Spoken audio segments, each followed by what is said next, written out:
Teams to the benches, please. Both teams to the benches.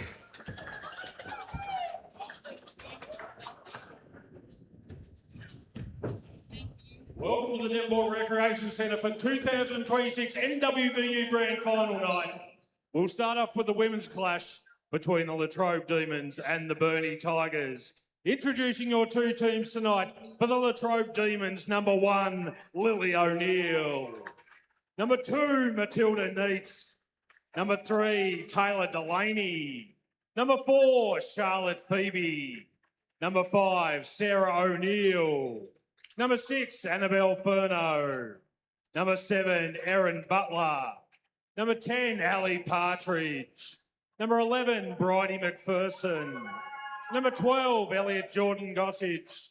And number 15, Paige Curran. The coach is Kate O'Neill, the assistant Cassie Jordan. For the Burnie Tigers, number 3, Evie Baker. Number 4, Harriet Close. Number 5, Taya Bentley. Number 7, Macy Crawford. Number 10, Ella Cobbing. Number 11, Chloe Broomhall. Number 12, Lucy Walker.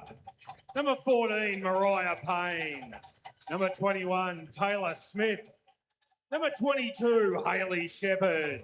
And number 23, Sophie Furphy. Also on the team, number 9, Millie Baker, who's out injured. The coach is Eli French. The assistant is Scott French. The other assistant, Camilla Stretton. The manager, Elena Bain. I'd like to begin tonight by acknowledging the traditional owners of the land on which we meet tonight. I would also like to pay my respects to elders, past and present. If you could all be upstanding, please, for the national anthem to be sung by Gina Timms.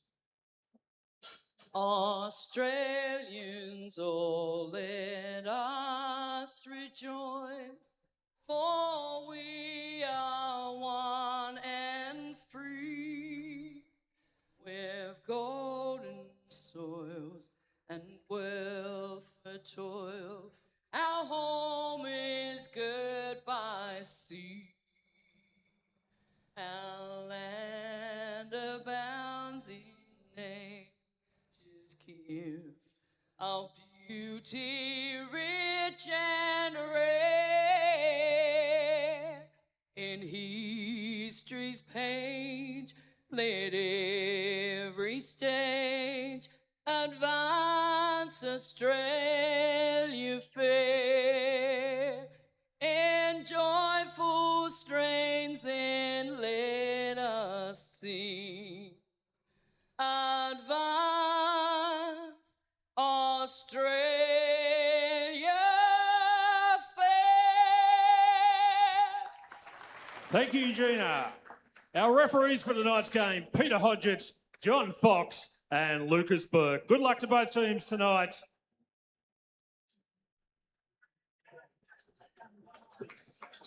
The Tigers going for back-to-back premierships. Latrobe looking to win after taking out the flag in 2024.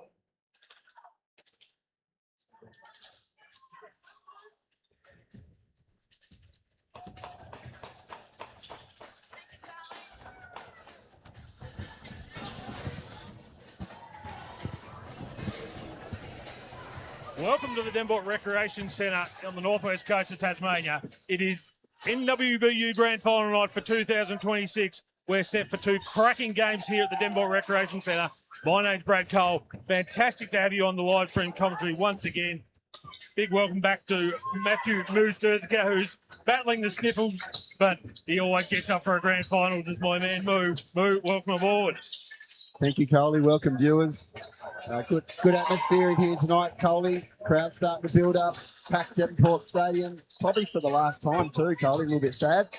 But yeah, they're packing in here tonight, Coley, for a really exciting grand final between the Latrobe Demons and the Burnie Tigers. So as you said, the crowd is building. I reckon we're probably 85% capacity already, and they are streaming in through the door at the moment as we speak. We're about 6 minutes away from tip-off. Set for a great grand final here. The Burnie Tigers, they won their way straight through the granny by beating Somerset in the qualifying final last Tuesday night.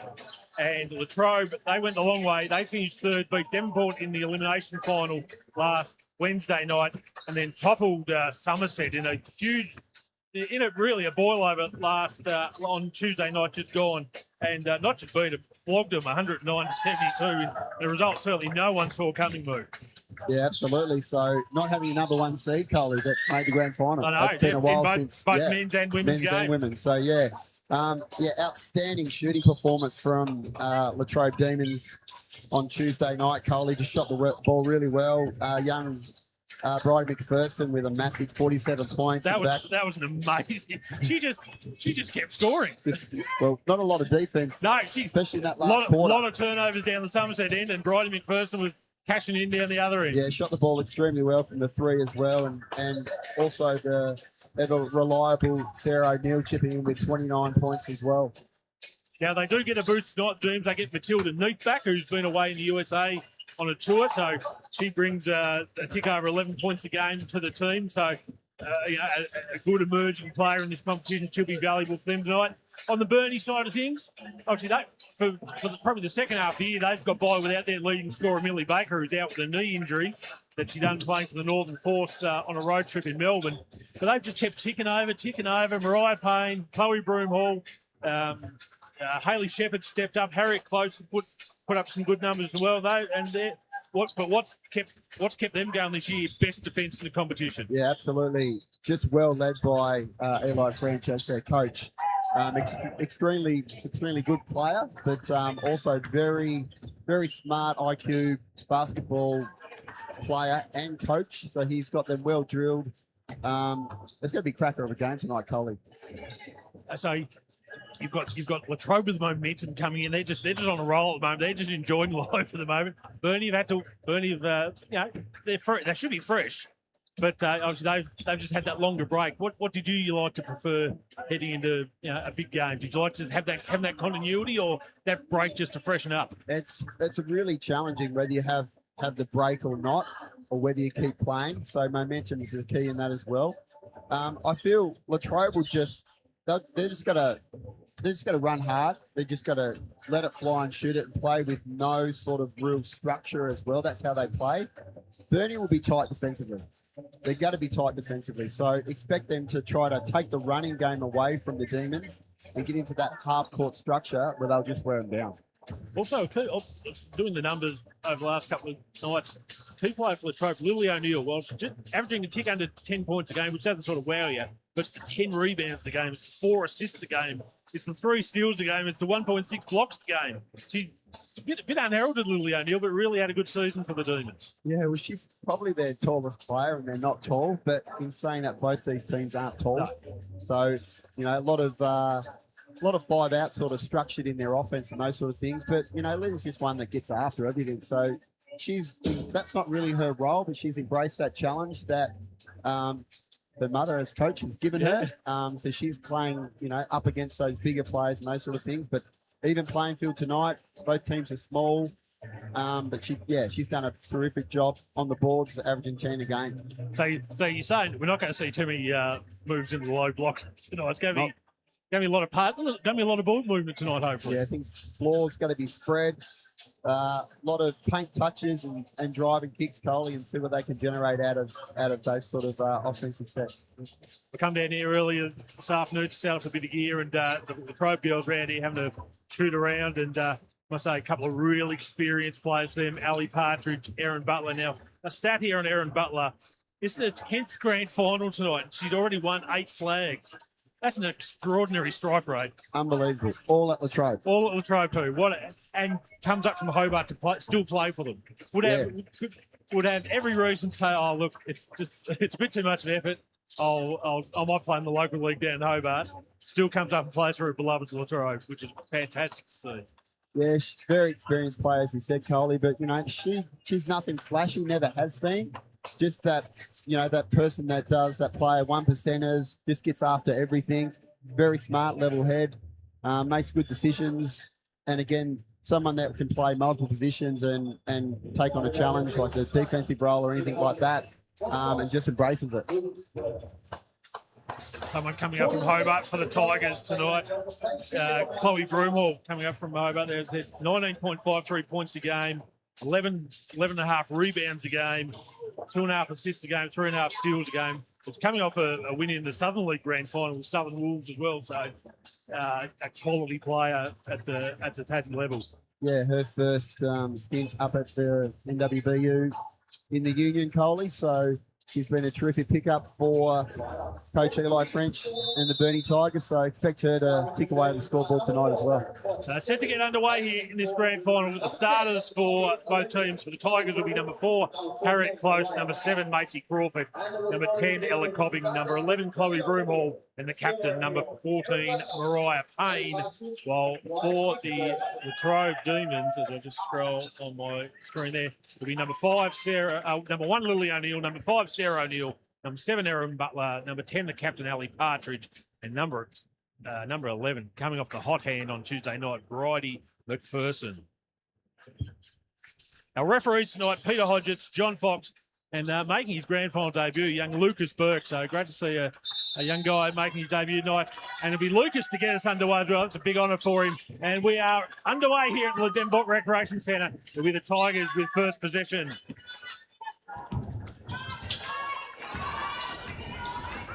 Macy Crawford. Oh, Mariah Payne open from the top there and drains the three-pointer Mariah Payne. If she lights it up tonight, she could have a big night. A lot of ball movement there, a lot of passing around the paint. For Burnie, going to be well drilled and well structured tonight. Here's McPherson now. Puts up a prayer. Doesn't go. Out of bounds. It'll be Burnie ball. Good defence early on there from the Tigers. As we said, Tigers are leading the league in defence by a long way, only conceding 62.1 points a game, and that is best in the comp by nearly 8 points a game, which is an outstanding display throughout the season. Crawford drives the hoop, goes off the glass. Wasn't even close. McPherson off and running like she was last Tuesday night. Kicks it back out. Now Sarah O'Neill. Experienced Ali Partridge, guarded there by Broomhall. Another good defensive set by Burnie, Coley. They can't get in the paint. 5 seconds left on the shot clock. O'Neill spins. Tried to get it off the glass there, no good. Outstanding defence. First 2 times down the floor for Burnie. Up close. Kicks it out to Payne. Payne thought about 3 now, drives. Spins. Has to kick it back out. Oh, found a cutting Broomhall. Puts in for 2. Broomhall's first points of the night, and the Tigers off to an ideal start here, 5-zip.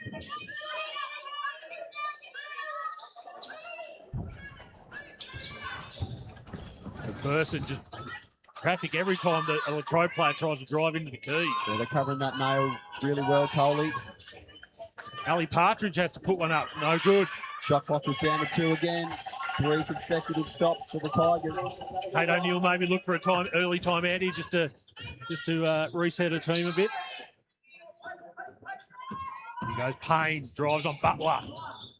Off the glass, no good. Bit of contact there, but let go by the referees, out of bounds, Burnie ball. I say the refs I think have been reasonably consistent over the finals. He was letting a fair bit of contact go, which is the players don't mind it as long as they're consistent. Payne just gets the pass here on the sideline close to us. Finds the Broomhall is cutting, dishes off there to number 10, Ella Cobbing. It's a 7-0 start for Burnie. They're making an early stand in this 2026 Women's Grand Final as they look to go back-to-back. Oh, Erin Butler with, but couldn't miss the layup underneath. Butters up, puts it back in for 2, gets the Demons on the board. On the turnover by Lily O'Neill. Oh, she missed the easy one underneath. Just rushed a shot there. And the foul there is on Lily O'Neill on the arm. Yeah, the Demons looking for some full court extended D, Coley. where Willie O'Neill gets the steals.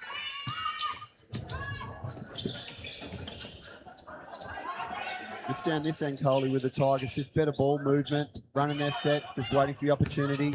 Payne Get a drives. layup like that. Misses the shot, but draws a foul. She was signaling to referee John Fox. She was going up for 2. A foul there on number 7, Erin Butler. Here's your timeout, Coley.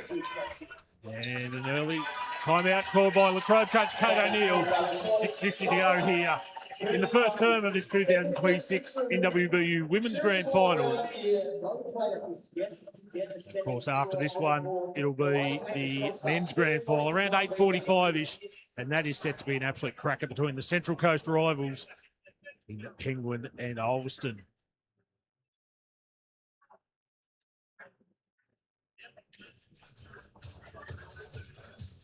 So Burnie getting it done both ends of the court at the moment, but they've been very impressive in the first 3 minutes. Yeah, look, Kate O'Neill, just be talking about, I guess, their offense really, Coley. It's just very stagnant. Just a lot of dribbling around the outside of the three-point line. But give Burnie some credit there. They're covering the nail where they like to drive, and they just have to force a lot of things. So Burnie just containing that one-on-one D to keep them in front, and then just forcing late shot clock situations for the Demons. Offense has not been a problem for Burnie, Coley.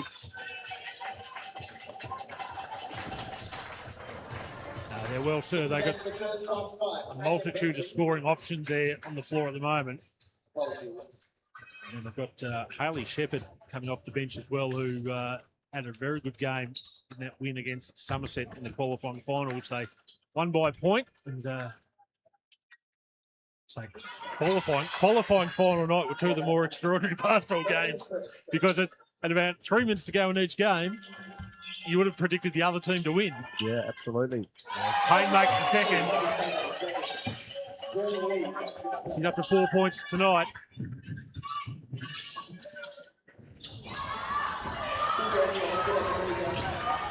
McPherson gets her first good look for the night. Can't make it go. Tigers with the rebound through Macy Crawford, who's got plenty of premiership success with both Devonport and Burnie now. Payne gets away into the basket. Good block there by Lily O'Neill, though. Shot clock down to 1. And there'll be an air ball. Shot clock violation by the Tigers. So good defense there by the Demons. Payne looking to drive aggressively, though, every time. Foul there on number 4 for the Tigers, Harriet Close.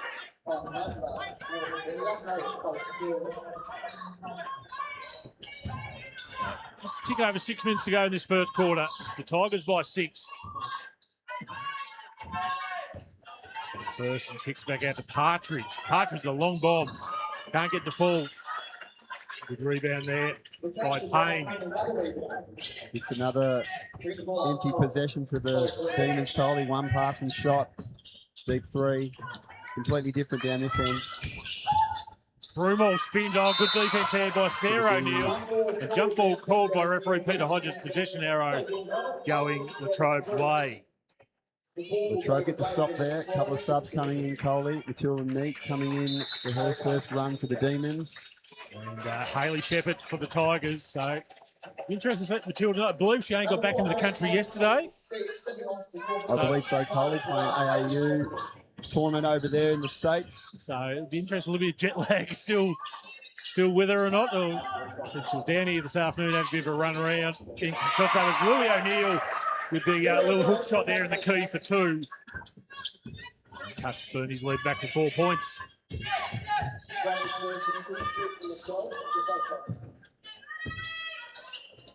Oh, good defense there. Sarah O'Neill intercepted the pass from Cobbing. O'Neill, cross-court pass there to Lily O'Neill. Demons choose to reset here. Oh, good defense there by the Tigers.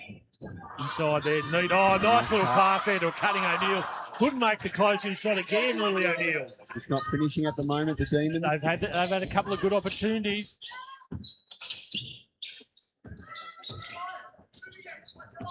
Payne gets the screen now, drives inside. Goes Muscles up, her way through. goes in for two. Mariah Payne celebrates hard with her teammates. Draws the foul. She's just too strong getting downhill, Coley. Yeah, she's definitely the strongest player on the court tonight. Cobbing goes to the bench for a rest.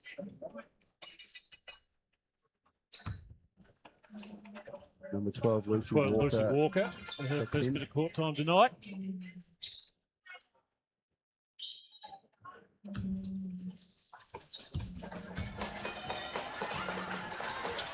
Payne. 7 points now for Payne tonight. Burnie's got 11. Latrobe on 4. 7-point lead to the Tigers. Just over the halfway mark this first quarter. NWBU Grand Final night, live from the Devonport Recreation Centre. She's nearly full house on here at the Grand Old Girl. O'Neill turns around, decides to go herself. Sarah O'Neill. 4 points now for O'Neill. No, sorry, that's her first points of the night. Try to cut the margin back to 5. Oh, Payne. Couldn't get that one to fall. This is where Latrobe need to push a little bit more, Coley. They were good in transition the other night. They've just been slowed down by Burnie. O'Neill drives, hits a wall there in the form of Chloe Broomall. Shot wouldn't fall, and then the foul there on Matilda Neat, I think, on the rebound. Another substitution with Sophie Furphy coming on for an early run for the Tigers, giving Mariah Payne a rest.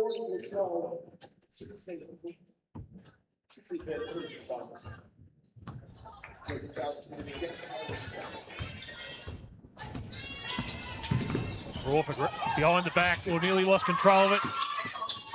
Shepherd tidied up there for her. Now the 3 ball goes up there from Walker. No good.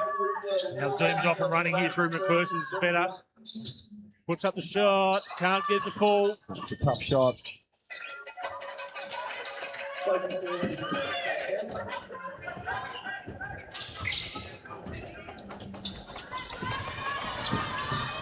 Perfect. She was probably open for the shot. They gave it off to Crawford. The 3 is no good. They probably just need to turn, look at the basket there. Didn't realise how open she was. Corner 3 for Partridge. That's an air ball. Just rush Coley at the moment, the Demons. Just can't get those open looks. Demons now. Good interception there by Sarah O'Neill, but it fell into Macy Crawford's hands. They get the offensive ball there through Broomhall. Walker drives down the key, gets fouled, she'll go over the line for 2.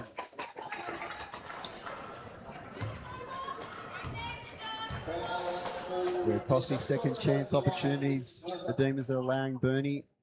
Got a couple of looks at it, but then foul and put them on the line.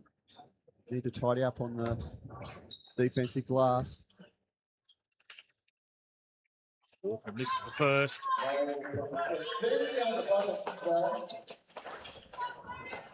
See the early message there from Julian O'Brien. Watching from the gong. It's great to see Julian back in town about a month ago for that 1996 Bogues Originals reunion. What a weekend that ended up being. Oh, Ali Partridge. Yeah, great opportunity for that team to get together, Coley, after all those years. Good to see some old faces. Some are still in pretty good nick as well. Some are doing all right. Yeah.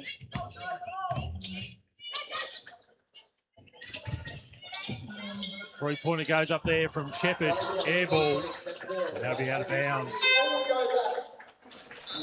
Substitution for the Tigers. Mariah Payne coming back on to replace Lucy Walker.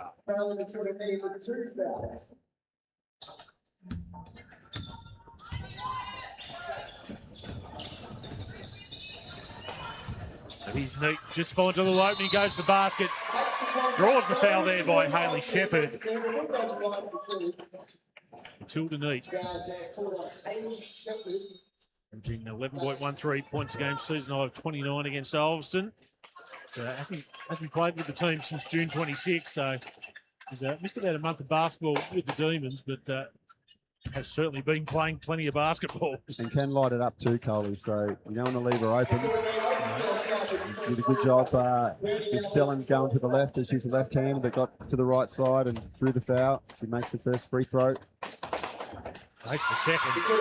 So, good action there from Matilda Neat. Back to a 2-point game, Coley. So the Demons have just scrapped their way back into this game. The Tigers haven't been able to get a few shots to fall the last few minutes.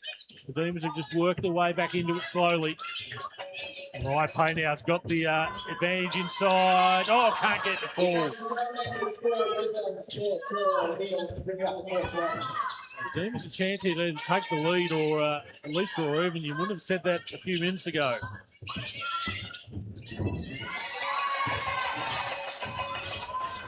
Eight left on the shot clock. Partridge assessing her options. Oh, pass intercepted there by Mariah Payne. Great pass there to Chloe Broomhall, lays in for two.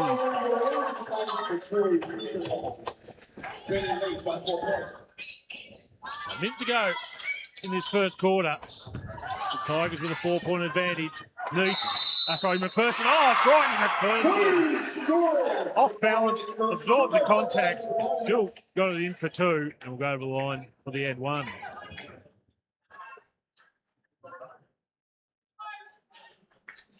Foul there was on number 7, Macy Crawford.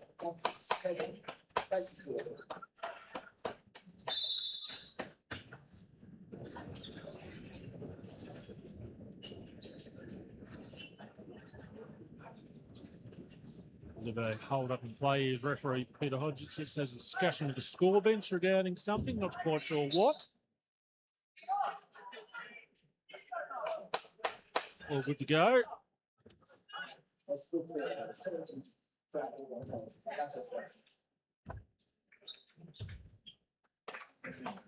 Tilda Neat. Brighton McPherson makes her free throw. Cuts the margin back to 1. Just under a minute to go in this first quarter. The Tigers certainly the better team for the opening stages, but Latrobe just edged their way back into this one slowly. Playing good defence here. Payne goes to the basket. Tough shot. No foul called there. McPherson, hits a brick wall coming in there. She's in for a long night if she wants to keep trying to do that. Well, that's what she was getting Tuesday night. That's what she was getting away with. Somerset just opened the gate and let her do it, where Burnie's a lot stronger defensively, as we know. Just forcing her into a few tough shots, just rushing a little bit. Got to pick her moments a little bit better. Shepherd now. Lost the handle there. Tied it up by Matilda Neat for the Demons. Chance to hit the lead here. Sarah O'Neill pulls up. Jump shot from the 45 is good. And the Demons hit the lead with 10 seconds to go in this quarter. Payne rumbles to the basket again. Off the glass, can't get the fall. Oh, contact there between Crawford and Lily O'Neill. And that's quarter time in this 2026 NWBU Women's Grand Final. It's a 1-point lead for the Latrobe Demons after the Tigers certainly had the better of the opening stages. But Latrobe just worked their way back into that one nicely and have taken the lead on the back of a Sarah O'Neill jump shot there late. Top scorers in this game for the Demons. Sarah O'Neill with 4 points, 3 points to Brighton McPherson, and then 2 points each to Lily O'Neill, Matilda Neat, Ali Partridge and Erin Butler. While for the Tigers, Mariah Payne was 7. She started very well, just quieted off a bit later that quarter. Chloe Broomhall for and Ellen Hobbing with the 1. With 2, sorry. So, yeah, a quarter of 2 halves, really, wasn't it? Burnie were the better team by a long, long way to start, but Latrobe just started to find the baskets. Yeah, so Latrobe just adjusted well a bit better defensively, Coley, and trying to force Burnie into some tougher shots when they get downhill, getting into the paint, and that's where Broomhole and Payne haven't been successful with making those shots. I'd like to see probably Chloe be a little bit more aggressive offensively. She's cutting really well. They've missed her on a couple of backdoor cuts, but it seems to be that Payne's the one working as she probably should. She's getting in there. She just couldn't finish the last couple of possessions. Yep.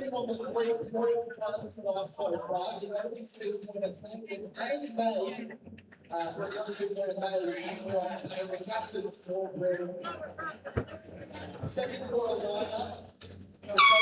lineup. Looks to be saying fairly similar there. Billy O'Neill stepping on. Matilda Needs still with those two fouls stepping on. Sarah It's pretty full here at the Devonport Recreation Centre. There's only a handful of empty seats spotted around the place. Probably where you can get a few more people in the win area. That's Well, about. they're still strolling in, Coley, and that's where a lot of them are heading to. Yep.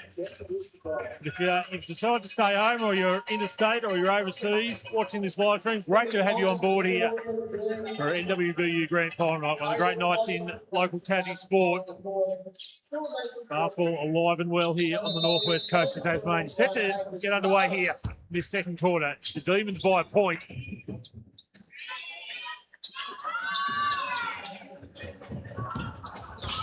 Sean Sherlock, former great. Oh, the three-pointer goes down there from Macy Crawford. Crawford's first points of the night.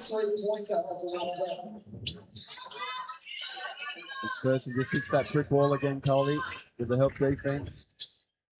Sarah O'Neill with a turnaround jump shot there. Tough shot, but Sarah O'Neill certainly a player capable of making that. We see that black eye is nearly gone as well. She's been carrying it for a few weeks. Right, Payne straight ahead three, just long. But offensive boards there from the Tigers.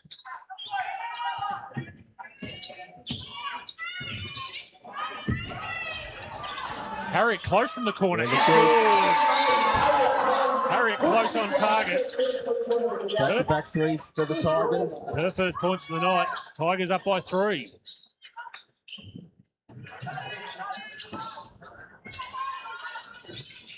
Willie O'Neill now in the paint, kicks back at Sarah O'Neill. O'Neill double team. Got a little bit of separation there. Oh, got it fall. Just doesn't give up, Sarah O'Neill. And a timeout called by Burnie coach Eli French. 8:36 to go in the second quarter. His team lead 20-19.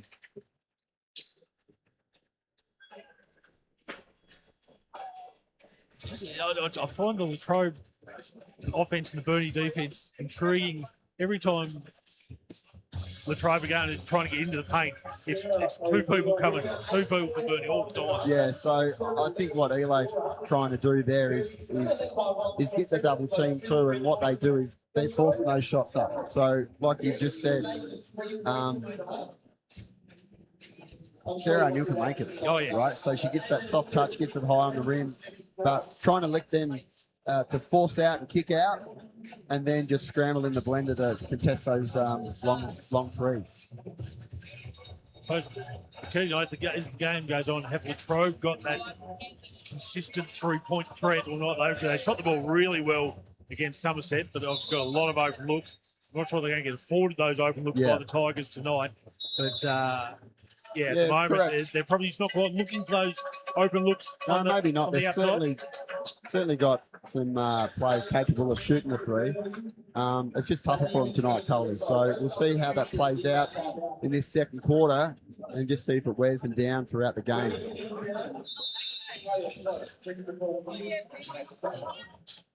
Back underway here in this grand final. It's the Tigers by a point. 8:30 left to go in the second term.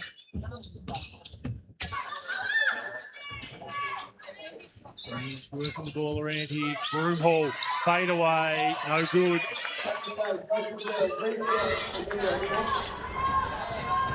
Sarah O'Neill now for the Demons. Kicks over there to Partridge.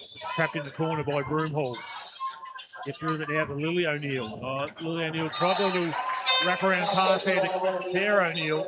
But it was off target, went out of bounds.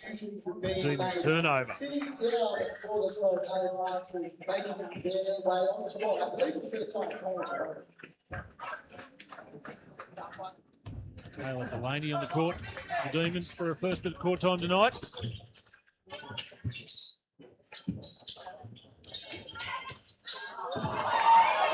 Turnover by the Tigers again. So the Demons have definitely upped the defensive ante themselves. They're getting some turnovers. Sarah O'Neill draws a foul there. Chloe Broomhill just wasn't expecting that one. Chloe wasn't looking for the ball when she cuts. Always look for the ball, mate. You've got to be a threat. Hate people that don't cut wanting the ball. So the Tigers just huddling, talking about that now. Sarah O'Neill makes that free throw, tied up at 20.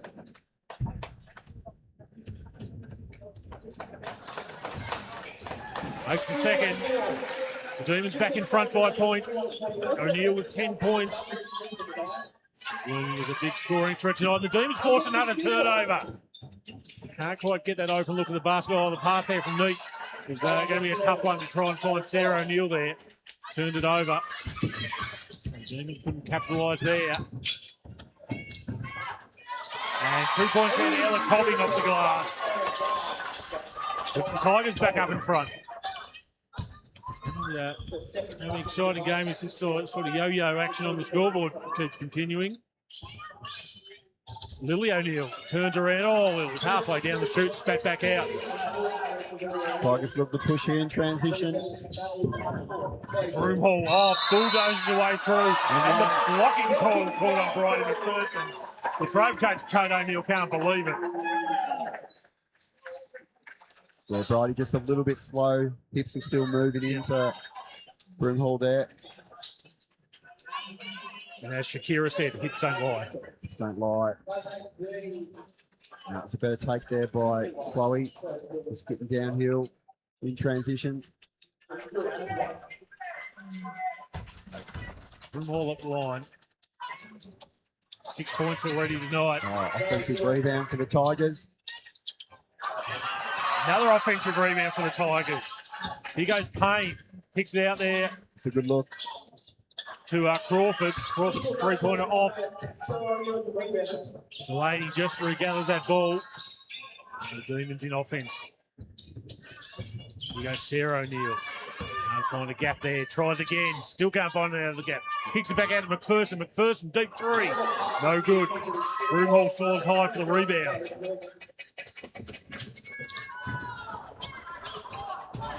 Payne, open three from the top. Well off. Well, you don't see Mariah Payne miss too many by that sort of margin. Good look too, Carly. Wide open at the top. Wide open.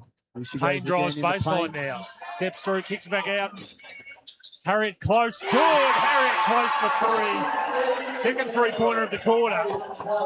All of a sudden, Tigers with a 6-point lead. O'Neill draws traffic again. Delaney over the cross-court pass here to Neat, O'Neill, now McPherson. McPherson finds a little gap. Oh, can't get the full. McPherson buttons up there, drops in for two. She's got 5 points tonight. They just stayed with the play there, got the offensive rebound and put it back in. Timeout called by Latrobe coach Kate O'Neill. 5:39 left to go in this first half. It's Burnie 27, Latrobe 23. Leading scorer for the game, Sarah O'Neill with 10 points. The only one in double digits for the time being. As of right now, Crowd continuing to stream in here at the Devonport Recreation Centre. We might have to get like the old days and abandon the sponsor boxes and get the seat cushions, the couch cushions. Get them on the floor. Just sit them on the floor. Sit them on the girders. There is the little bird's nest sort of just above the entrance to the toilets here, which I reckon is probably an OH&S issue these days. I reckon that seat's been up there probably since the 1996 Boats Originals Grand Final win, I reckon. That's got a lot of dust. That's got a lot of dust on it, that seat. Yeah, a lot of people still just coming in trying to find that vacant sort of seat. Everyone's sort of squishing up and moving. moving over to let other people in. Look at them coming in, I Colin. know. And it was always going to be a big crowd tonight when you had 4 different clubs competing. Yeah, absolutely. And certainly Latrobe and Penguin very well supported. Ulverstone have taken up the northwest corner of the stadium. They've all got a corner each, pretty much, Coley. Yeah, Latrobe was separated into 2 different corners. Burnie's taken the southeast corner of the stadium. Penguin right beside us here in the southwest corner of the stadium. Sponsor box is full. We'll be certainly pushing towards around 1,500 people here at the Devonport Recreation Centre tonight. Weather's a little bit wild and woolly outside. It's not exactly, but no leaks in the roof won't come off here. Although, as we said before, we are looking forward to the brand new stadium being built down near the bluff. We'll have hopefully a few more creature comforts than what we've got set up here, which is makeshift, but we're making it work. Oh, wait, pizzas are coming around here.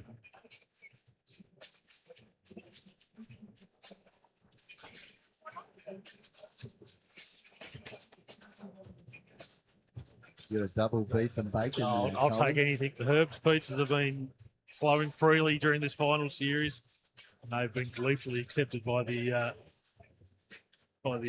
court announcer on all 3 occasions. Well, I've noticed you've been up here by yourself, mate, eating a full pizza. Well, I've been in the sponsors box having to share it. So I should have come up and got a couple of slices. My guys, obviously, a big shout out tonight to Benny Lawrence doing the court announcing tonight. Fantastic job already. So back underway here. 5:29 to go in this first half. Oh, Burnie turned it over again. Interesting to have a good look at the turnover stats at half time. Aaron Butler, blows the layup.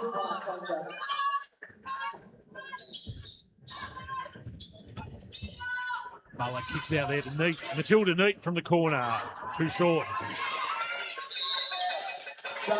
Close and O'Neill fight for the ball there. Jump ball called by referee John Fox. And that's going Latrobe's way. The ball will stay with Latrobe. To inbound, Aaron Butler.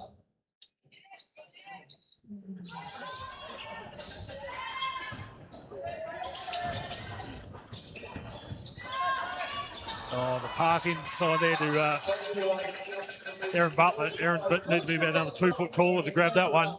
Turned over by the Demons.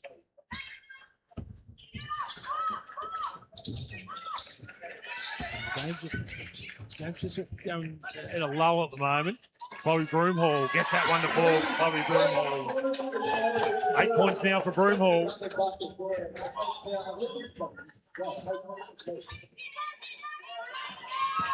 O'Neill drives, kicks out Butler. Butler thought about the catch and shoot, but just couldn't quite catch it cleanly.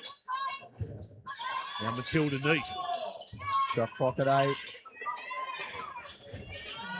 They'll get busy here. Still Latrobe. by Broomhall. She'll lay it up. Broomhall lays in for 2.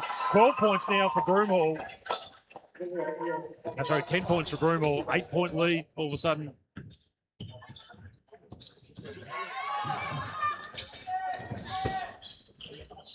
$3:50 to go in this first half. Lily O'Neill finds Sarah O'Neill, kicks out Aaron Butler for the 3. Short. Rebound there by Broomhall. 7 rebounds already tonight for Chloe Broomhall. Broomhall finishes off the good work down the other end. Baby's just a little bit lazy in D-trans there. 12 points now for Broomhall tonight.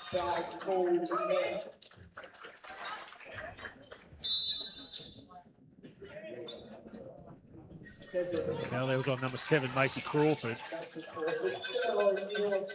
They didn't have to foul there, Coley. Just a little bit aggressive on the spin by Sarah O'Neill. He could have just ran into it, need to kick it out, but just a bail-out foul there.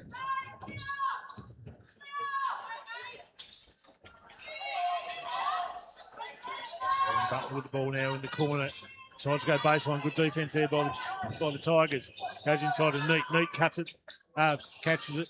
Puts back there to Delaney. Delaney's three was off the mark. So 3 minutes to go here. Tigers all of a sudden find themselves up by 10. Broomhall again. Can't get that one to fall. Crashes in to the Basketball Tasmania sponsors box. Another turnover there by the Demons.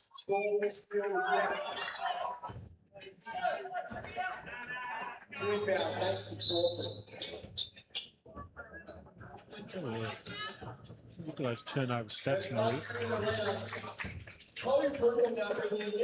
7 turnovers for the Tigers. 2 points off a double-double. 2 rebounds off a double-double. 5 for the Demons. Ooh, just feels like it's been more. Broomhall again. Oh, got big contact as well. We'll go over line and shoot too. I think the foul there is on number 11, Bridie McPherson, who fell to the court and is a bit slow getting up, must be said. She looks hurt, Coley. Took a very heavy knock there. And Ali Partridge will come on replacement person. Good to see her jogging back to the bench. Person certainly finding life a little bit harder tonight against this watertight Burnie defence. Chloe Broomhall at the line. Got 12 points so far tonight. Still sits on 12. She misses the first.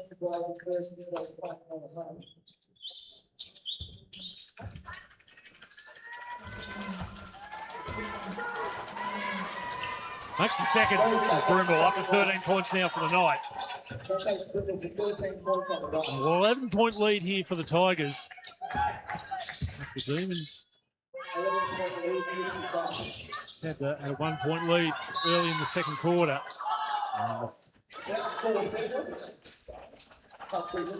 Now called by referee John Fox there. See how that one's on. Number 10 there, Ella Cobbing. They'll send Lily O'Neill to the line for 2. Misses the first.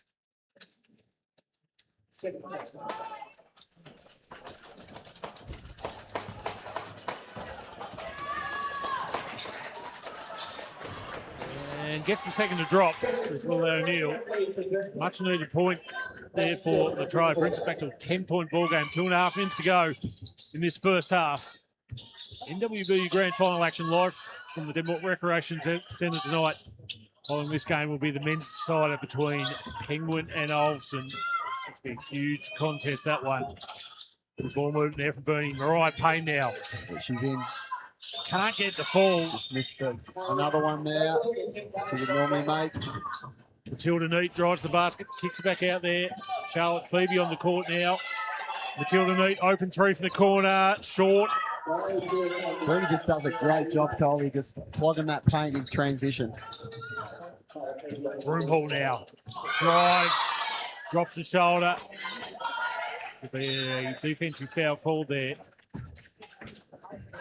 I think that one's going to be on Partridge.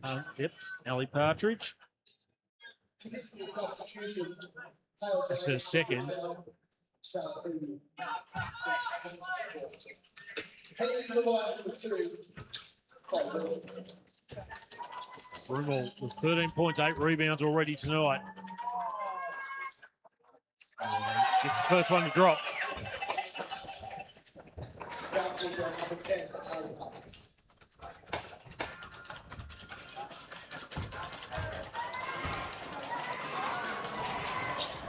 Can't make the second. So they get the offensive rebound, the Tigers, so bad boxing out there by the Demons. Payne drives again. Off the glass, can't get the fall.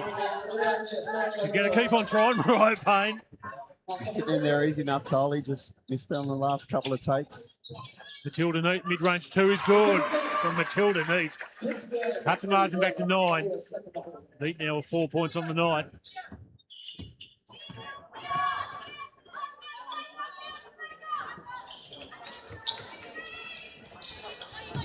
Broomhall gets the ball inside on Partridge. Oh, got the steal. Late, put it in off the glass for 2. Nice work there, Chloe Broomhall. 11-point lead again for the Tigers.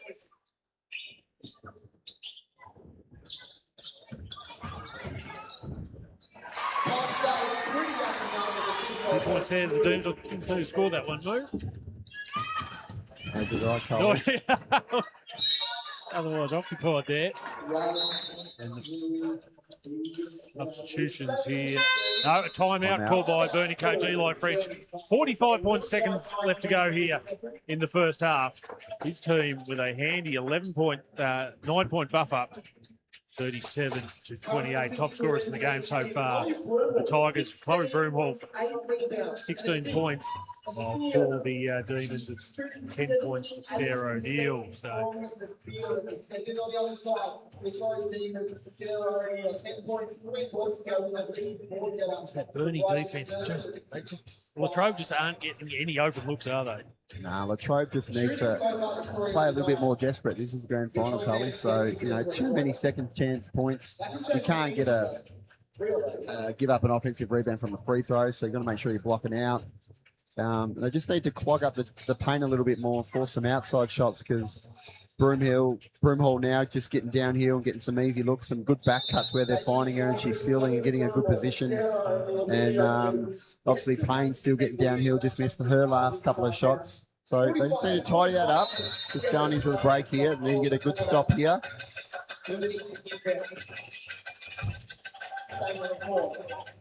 Sure, Eli French has executed something after this ATO. If they can execute it. On the other side, remains unchanged, I believe. O'Neill, Bates, Mason Crawford inbound the ball. O'Neill,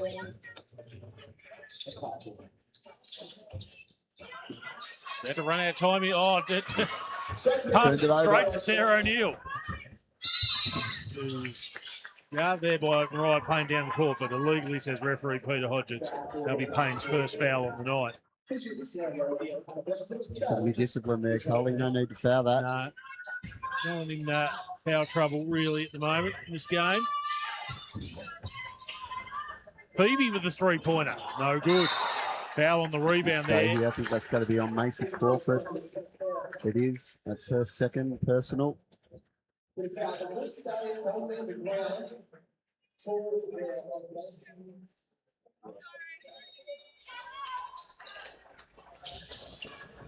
I'll tell you what, one thing I am looking forward to in the new stadium, bells and whistles at work and sirens you can hear. And a lot more seating, And a Coley. lot more seating. I think they're saying up around 3,000, 3,500, 3,500 mark. So that'd be O'Neill makes the second. How good would that be? 3,500 at NWBU Grand Final night. Wowzers. But I don't mind the old atmosphere here at the old stadium. Oh, it's Another turnover from Burnie. Back-to-back turnovers. so Latrobe chance to cut into this 7-point deficit. 10 seconds left to go in the half. Oh, Neat passed it out when she was in the paint. But it didn't matter. Sarah O'Neill drops in the mid-range too from the baseline. Can the Tigers get one last try? Mariah Payne will. Off the glass, no good.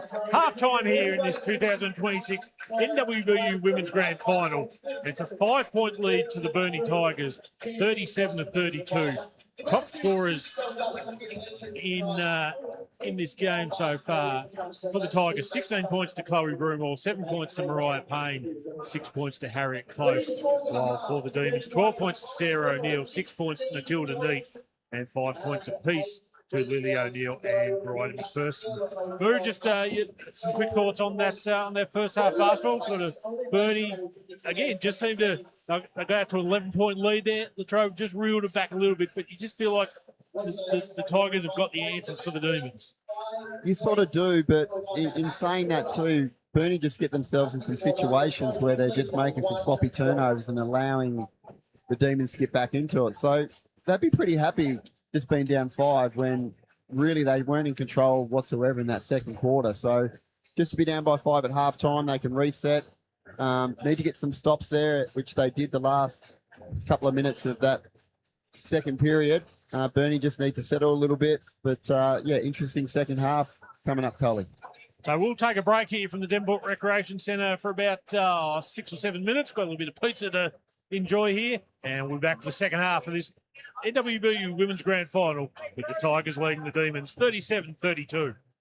Of course, as part of NWBU, as far as sports goes, we do encourage you to be passionate and be fair.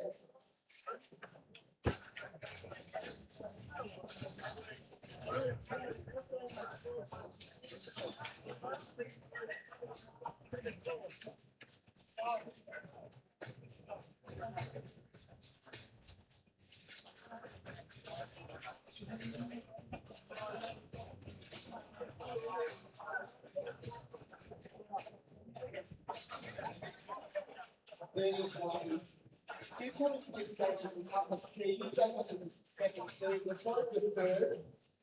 Burnie on the season 16 wins and 5 losses. Latrobe 14 wins, 7 losses. Very similar record, a couple of games between them.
As it currently stands,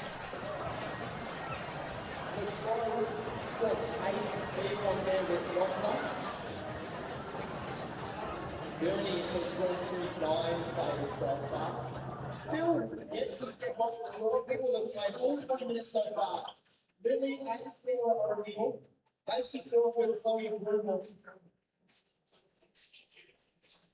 Ella Tommy has taken 2 shots. She's made both of those points. So a couple of numbers from the field there.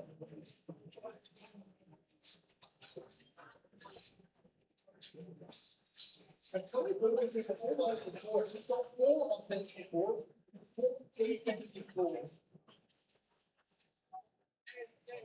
So just 1 assist to go with that. But you've got the first one of the medals up on a triple double watch, which is like just really cool second time. Brian Lane doing it all 3 points as well. 7 points, 4 boards, 5 assists.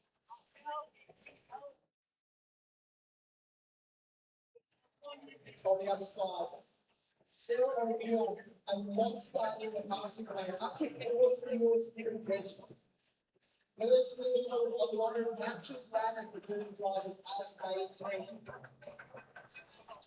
Blocking first as well.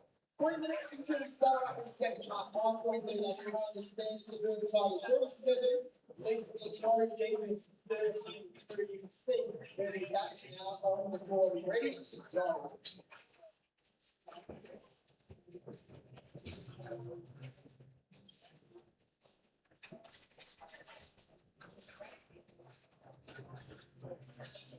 Head coach for the Burnie Tigers. Welcome back to the Devonport Recreation Centre. Set for the second half of this NWBU Women's Grand Final between Latrobe and Burnie. It's the Tigers with a 5-point advantage at the main break. Lou, we've devoured a little bit of Herb's pizza. That was very nice. You're poring over the stats. What's caught your eye? Yeah, pretty even, Coley. Just Burnie's just got on top with the rebounds. They've got 11 offensive rebounds. So they're controlling that really well. They have got the 9 turnovers. So that's probably a little bit too high for Eli French. Latrobe just the 5. So they've actually looked after the ball not too bad, Coley, in that first half. But I guess Tuesday night, they hit a lot of 3 balls. They're 0 from 8 at the moment, the Demons. So I like Code O'Neill would like to see a few of those be knocked down in this second half. But Burnie just seems a little bit in control at the moment, especially with those second chance opportunities that they're getting from the O board. So interesting to see how each team comes out in this third quarter, which they always say the premiership quarter. Coley, so Demons need to be a little bit more desperate, but they're certainly still right in this ball game. There's a couple of quick threes or just a little 2-minute good period. You can quickly establish yourself with a lead again. So certainly not all lost for the Demons, but Tigers just feel like they've got the answers for Latrobe, whatever the Latrobe try and throw at them.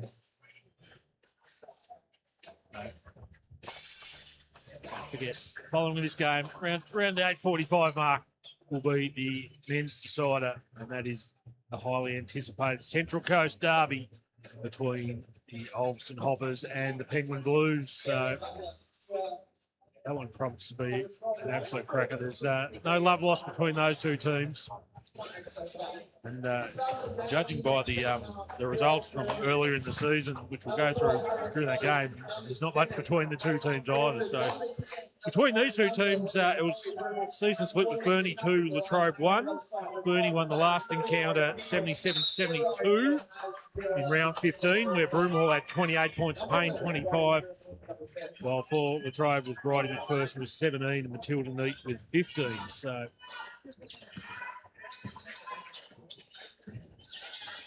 back underway here at Devonport.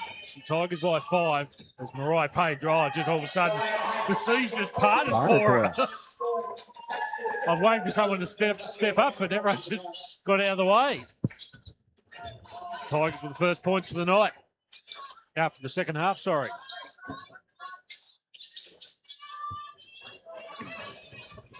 First and drawing another. Yeah, just got caught in traffic.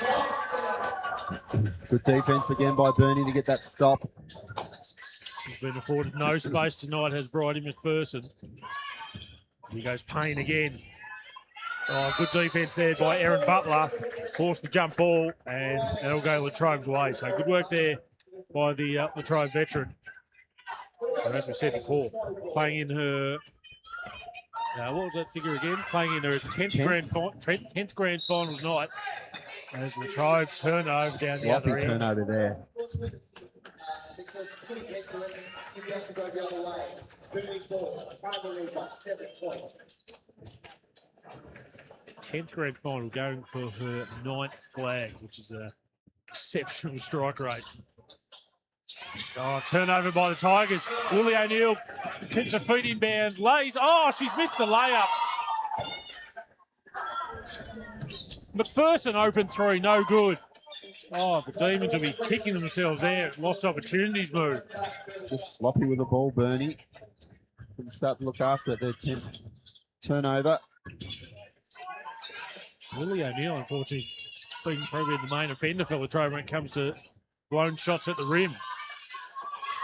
The offensive Burnie on the rebound glass there. again. Broomhall just hoovering up rebounds and got fouled there by Bridie McPherson. No, I think it's out of bounds. No, it wasn't out of bounds. Sorry, I thought referee Lucas Burke there was calling the foul. Just another 2 offensive rebounds in that possession for Burnie. Coley. Demons got to do a better job blocking out.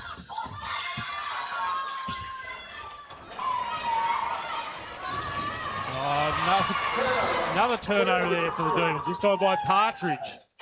Pass was well off. Close. Oh, now she turns it over. Well, both teams have come out poorly in this second half. The Sarah O'Neill's drive to the basket was no good. Goes back the other way. They're close. She turns it over again. Ball security is low on the priority list here as Bridie McPherson kisses it off the glass for 2. Another tough shot, just forced up, but she makes it. I think we had about 5 turnovers in a row there, didn't we, Moo? Yeah, this hasn't been good, Colin. That hasn't been a great start to the second half. Those teams just need to take a chill pill. Broomhall drives to the basket. No contact. No foul, says the referees. Well, there was contact, just no foul. Feels like it's going to be a last man standing affair here in this women's grand final. Partridge with another turn. No, it wasn't. She gets it back. Off the glass for 2, Ali Partridge. So all of a sudden, the Tigers only by 3 now in a error-strewn second half. Here goes Macy Crawford. Oh, the one-hand runner off the glass was a tough shot. Both teams just not being patient on offense here. No, just throwing up anything. Catch and just go. A lot of one-on-one stuff, Coley.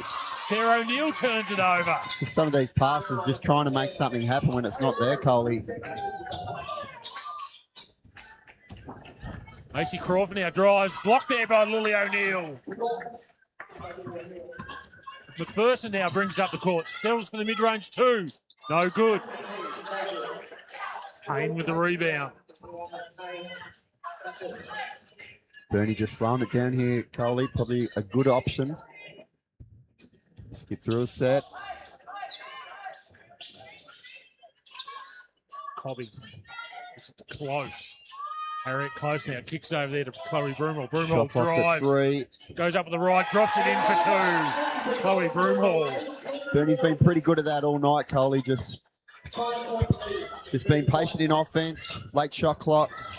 Just getting down here and getting a layup. Aaron Butler loses control of the ball and the turnover. Here come the Tigers through. Broomhall bullies away to the basket. Partridge with the foul there. That'll be her 3rd, and Chloe Broomhall will line to shoot 2. Substitutions for the Tigers. Harriet close. Takes a break.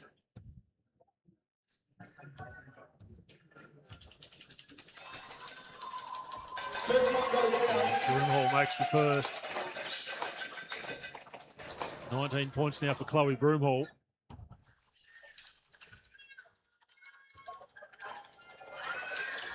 Oh, short on the second. Well short on the second. 6-point lead to Burnie. 6 point leads to the Tigers. 5:14 left to go here in this third quarter.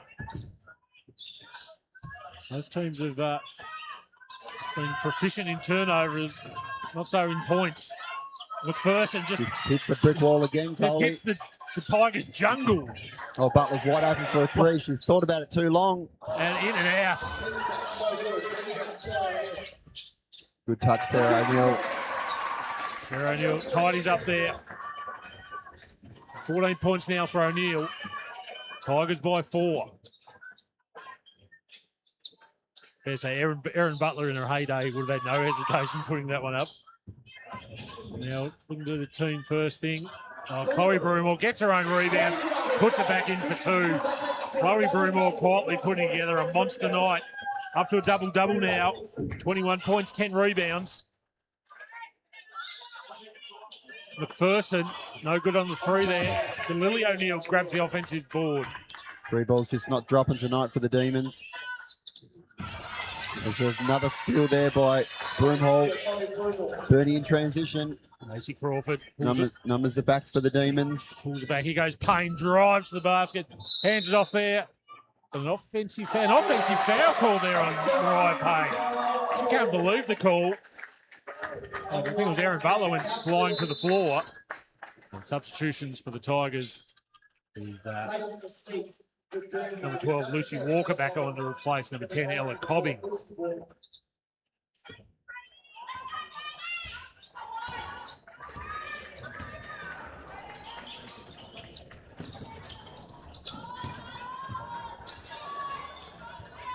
Partridge now for the Demons.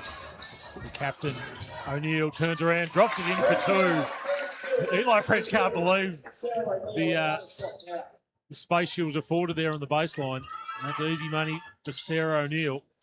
16 points now for O'Neill. Macy Crawford drives, stops. Shepherd, one-hand runner, can't get the fall. O'Neill with the rebound.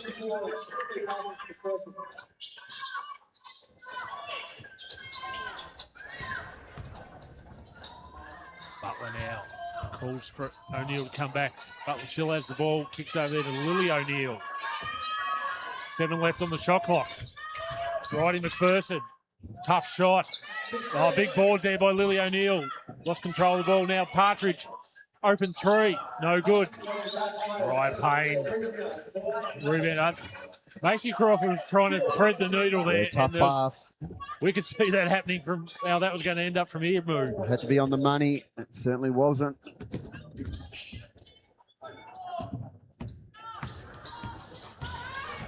So Butler now goes baseline. Has to kick it back out. Lily O'Neill finds Sarah O'Neill, turns around for 2. No good.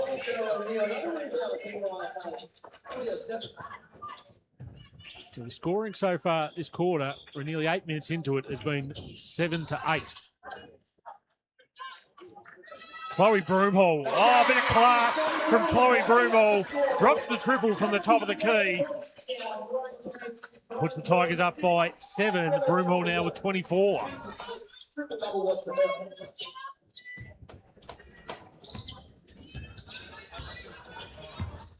Partridge drives, kicks out to Sarah O'Neill. Good defence there from Broomhall. Now good defence from Crawford. Forces right O'Neill. hand, but O'Neill persistent. Lily O'Neill now. Couldn't get the fall. They battle for the rebound. Ball goes out of bounds off Sarah O'Neill's hands. As judged by referee John Fox. Subs both teams. Matilda Neat, Charlotte Phoebe on for the Demons. And Harriet Close, Hayley Shepherd on for the Tigers. On the other side, right taking the seat. So 1:30 to go in this third quarter. Been a struggle points-wise. The Tigers are still keeping their noses ahead, this time by 7. And they drop another 3-pointer there. Hayley Shepherd, who come to life late in the qualifying final last week to drag Burnie over the line. And all of a sudden, the Tigers with a 10-point lead. How do the Demons respond? Charlotte Phoebe short on that three-pointer. Rebound by Macy Crawford. She's off and running. Has Matilda Neat backpedaling. Chloe Broomhall with the offensive rebound. Now gets it back Broomhall. Corner three. No good.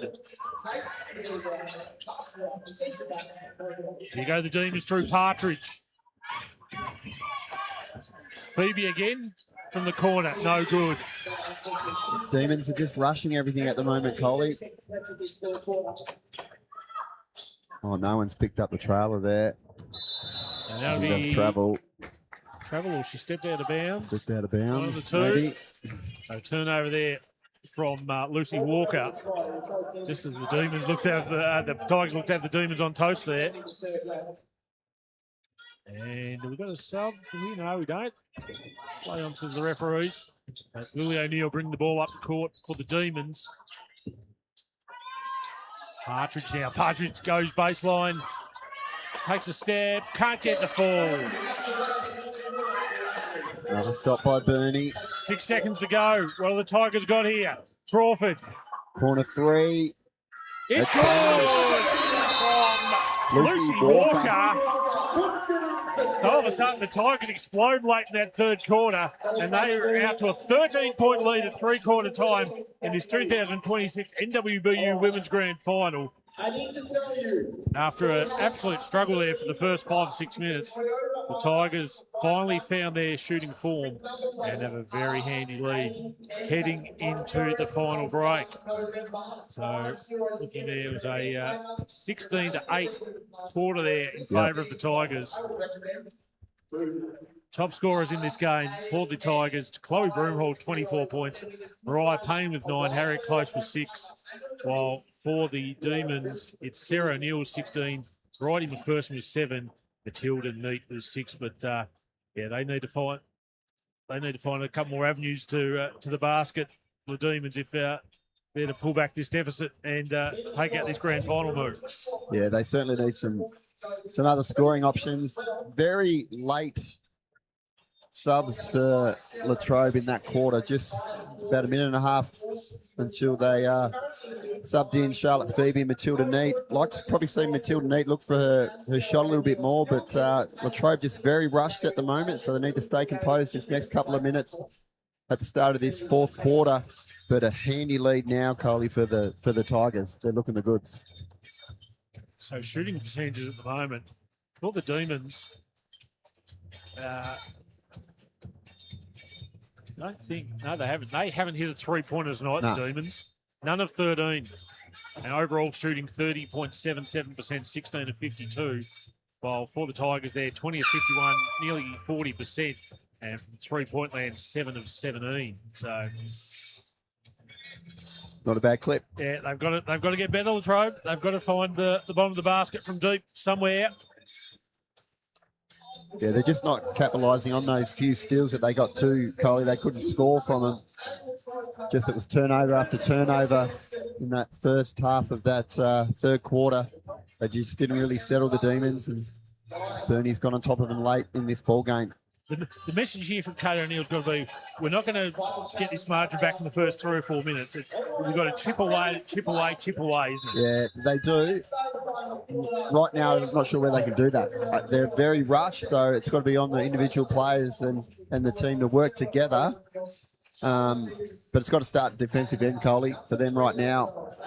So they need to try to get some hits. Need to hustle everything. They've got to take some gambles with their traps and things like that. We just haven't seen a lot of that from them. Underway in this final quarter, it's the Tigers by 13. At the moment, they've got one hand on that premiership trophy. Can't get the ball in the basket there. Start with good defence by the Demons. What can Latrobe get here on offence to just chip away at this deficit? Sarah O'Neill, catch and shoot three. It's good. No, just a 2. She was at a foot on the line, so they still can't get one from three-point land tonight, the Demons. But Sarah O'Neill gets them underway in this fourth quarter. Crawford. Oh, couldn't get the ball, but got her own rebound, dropped it in for 2.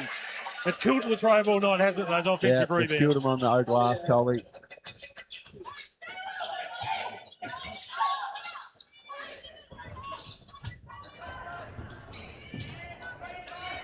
Charlotte Phoebe now kicks over Lily O'Neill. Deep three-pointer is short.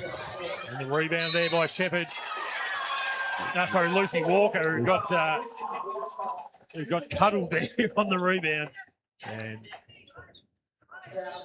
now they're on Latrobe.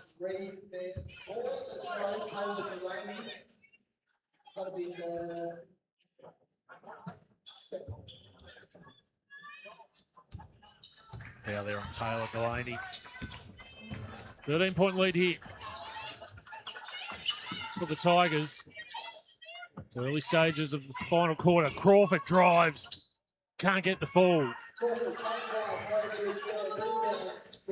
It's a turnover. Oh, slow pass there, but Matilda Neat managed to gather it in.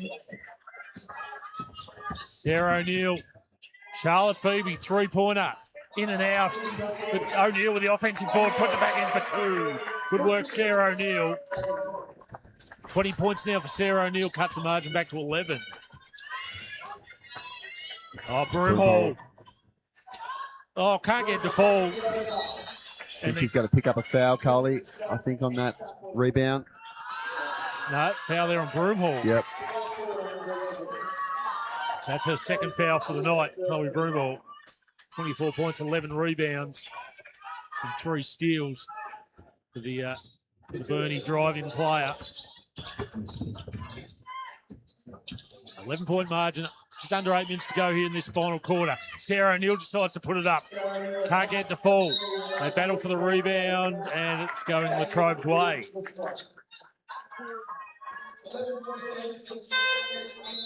I'd say there's about 20 people waiting just inside the door there trying to work out where they're going to sit tonight, Moo. I've got some bad news for them. There's certainly nowhere to go, Coley. There's not 20 seats available, I reckon. Lily O'Neill puts it in for 2. Back to a 9-point margin. So they're just chipping away here, the Demons. Oh, Broomhall can't get the pass. Went out of bounds. Off whose hands? Tigers ball. Tigers ball substitution for the Tigers. With Ella Cobbing back on to replace Harriet Close.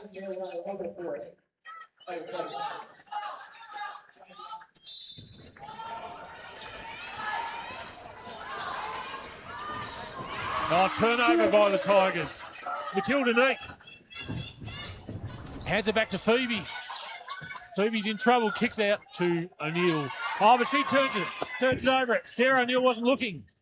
Mariah Payne's very fumbly here at the moment. Out of bounds, Burnie ball. Grand final pressure, doing funny things to people here, Moo. Yeah, I'm not sure why Matilda Neat didn't shoot that.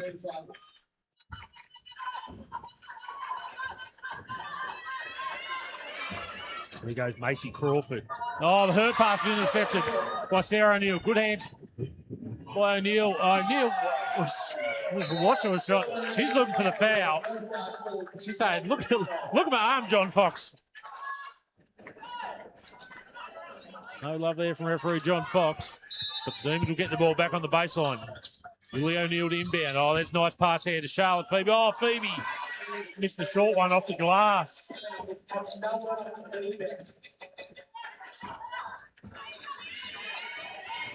Nine-point lead for the Tigers. Payne. Now Crawford. Oh, nice pass. Mariah Payne was all by herself just inside the key there. Easy two-pointer for the Burnie skipper. Lily O'Neill has the mismatch inside on Hayley Shepherd there. Puts in for 2, back to a 9-point margin. 6:30 to go in this final quarter. Shepherd. Three-pointer there was no good. Tidied up by Matilda Neat on the rebound. Neat off and running. Looking to go herself. Kicks out there. Charlotte Phoebe, 3-point attempt. No good. And Lily O'Neill gets the offensive rebound. Sarah O'Neill, straight ahead 3, no good. Demons still can't buy one from outside. And the foul there on the Demons. So Lily O'Neill.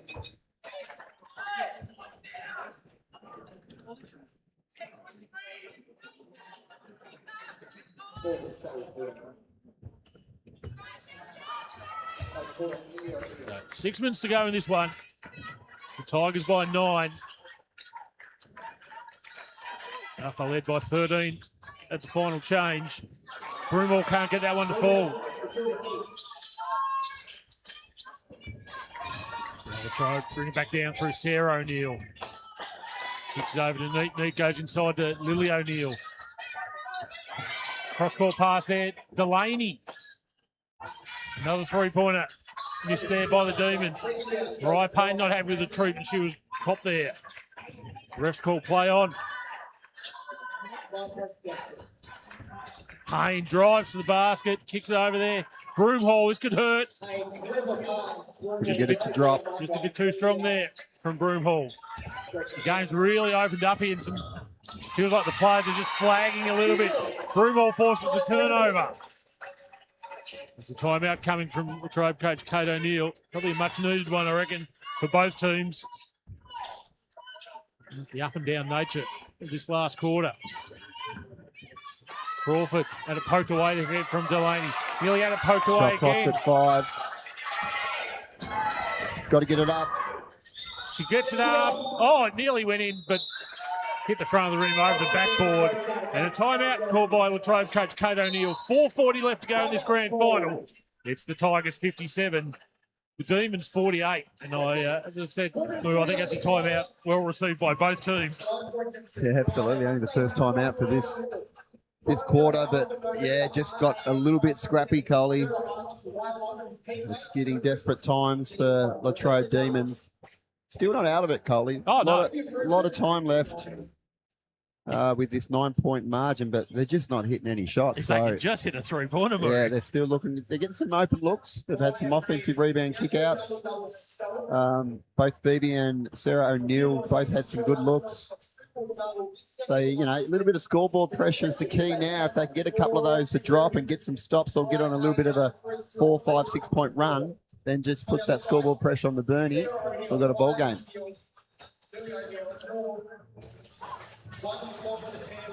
That's for the Tigers. They've just got to stay composed, don't they? Yeah, they do. They just need to. They don't want to clock watch too much and still take what the defense gives you, but they do need to just be patient and look for the best shot that they've got. Take a little bit of time off the clock. They've been good at that all game, Coley, where it's late shot clock and they're getting downhill and either getting fouled or making an easy basket. So probably just need to try to get back to that a little bit more instead of these early quick shots, which have hurt them. Well, we're back underway here at the Devonport Recreation Centre. 4:37 left to go. It's the Tigers by 9 against the Demons team, who are ice cold from behind the arc tonight. McPherson. Matilda Neat. Can she break the ice? No, she can't. It was long. Payne with the rebound. Just controlling it. Here's some pressure, but a foul. The Demons didn't need to give that one away. They had Crawford in a difficult position there. Yeah, they had it. Macy in a good trap box there, but stuck the hands in, trying to get a cookie out, Coley.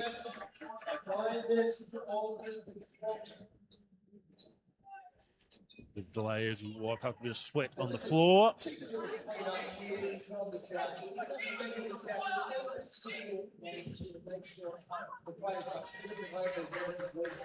So imagine a few people who are still coming in the stadium. They're hoping that some of the Latrobe and Burnie supporters go home and don't worry about the men's game, so they can maybe find a seat. While they're in for a long night of standing. Broomhall gets a little bit of separation. Can't get it to fall. So the Demons, 4 minutes to go. Still trail by 9. O'Neill thinking about the three-pointer, thinks better of it. Here goes McPherson. Absorbs the contact, can't get the fall. Also got a little push there on her way to the basket. Yeah, little nudge there. Oh. Thought she probably got away with the travel. That's got to be an offensive foul. It is. Mariah Payne dropped the shoulder there into Sarah O'Neill as she fumbled the ball. This is what they're doing, Coley. They're just not handling that pressure a little bit. It's got to stay composed. Well, Latrobe just can't make them pay down the other end.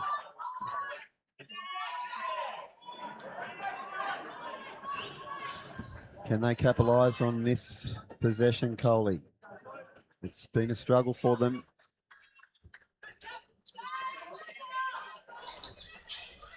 Matilda Neat now guarded by Shepherd. Here goes Neat. Kicks over. O'Neill mid-range 2. No good.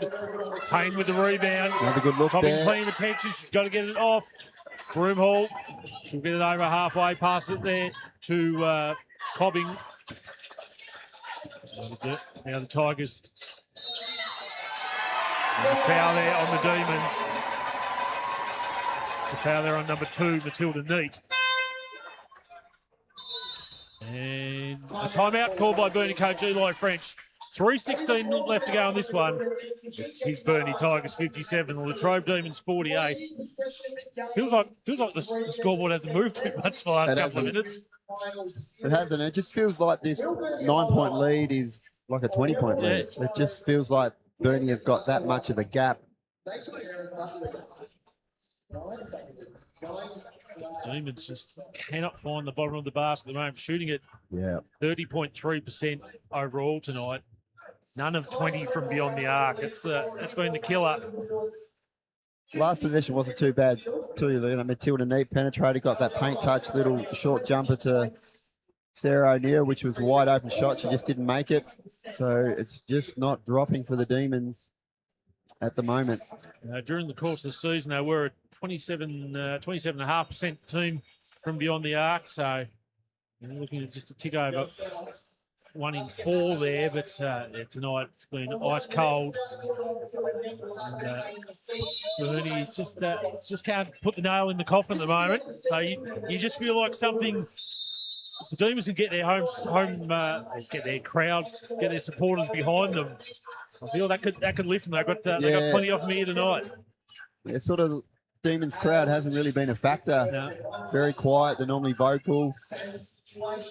They're just very nervous there. Need to try to get them into the game a little bit. I feel like if Burnie can get a score on this possession, it's going to be really tough for Latrobe. So Shepherd, good defence here by the Tigers. Now into Cobbing. Cobbing has it poked away. Turnover forced by the Demons. Here they come again.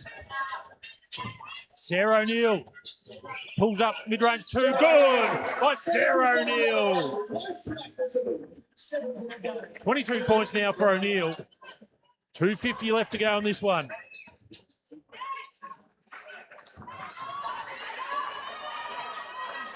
Tigers now through Payne. Oh, the floaty pass was, great pass from Crawford. But Cobbing couldn't finish off underneath the basket. Here goes McPherson. McPherson pulls up short 2. Couldn't get it to go. Eli French says, just calm down, girls.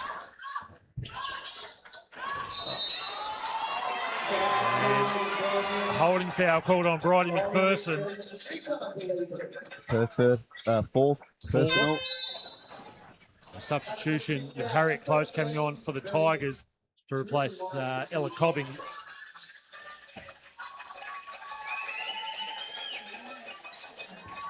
So the Tigers have only added 4 points this quarter. We've nearly played 8 minutes.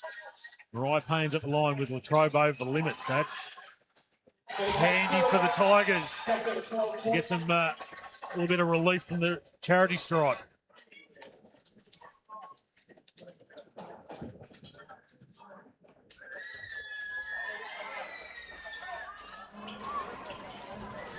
So Mariah Payne with a chance to extend this lead back out to 9. And she does so.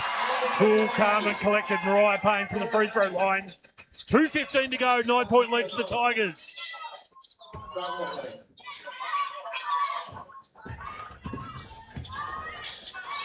That's an open 3. Taylor Delaney. It finally drops for the Demons. Their first triple of the night comes via the hand of Taylor Delaney.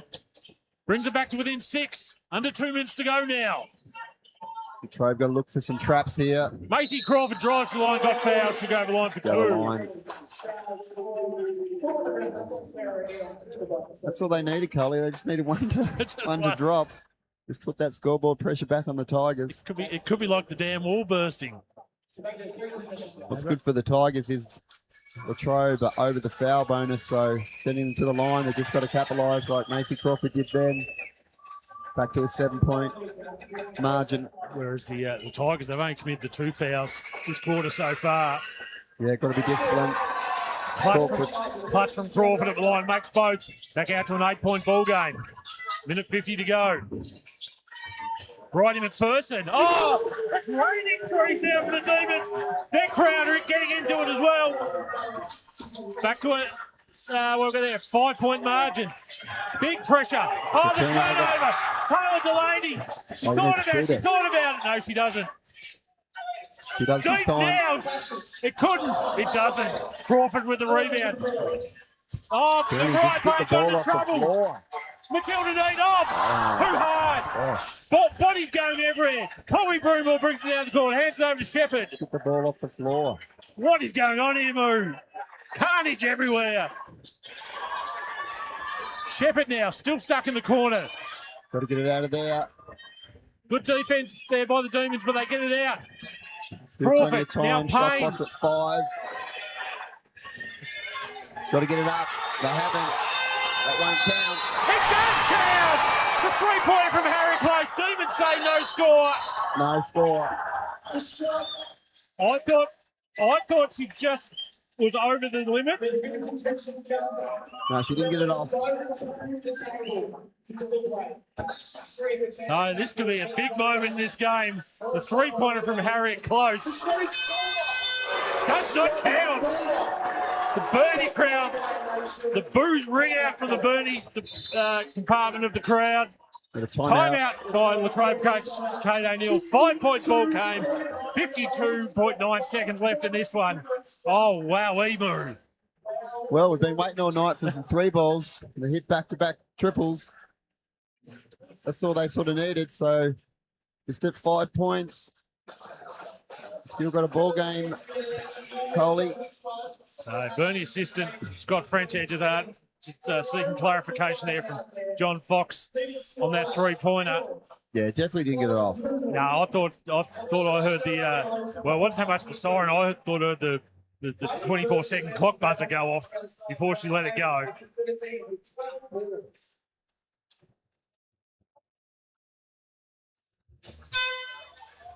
Well, what are Latrobe going to run out of this timeout, Coley? All of a sudden, the 3-pointers are dropping for them now. Still think they probably they run something for Sarah O'Neill. I think in the clutch situations, that's the person you want to have the ball in their hands. Yeah, they might be looking at either a flex cut. They've been running some flex cuts into the corner. So it'll be Lily O'Neill inbounds the ball. She'll be guarded by Mariah Payne. She'll be looking for Neat or McPherson. She goes to the corner.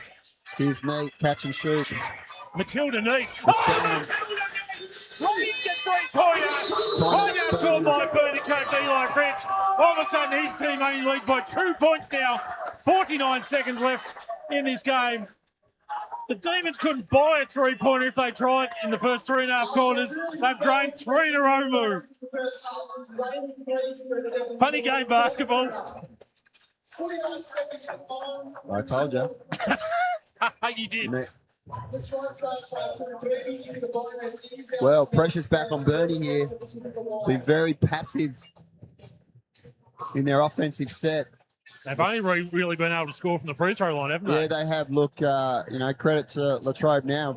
That's all they need to do, put that scoreboard pressure on. Still plenty of time, 49 seconds, Carly. Right? Burnie have not looked after the basketball, especially when they're putting it to the floor via dribble. They've just been clumsy with it. Some cross-court passes too have been that high lollipop that gives Latrobe on the weak side opportunity to pick it off. So Burnie really need to look after basketball here.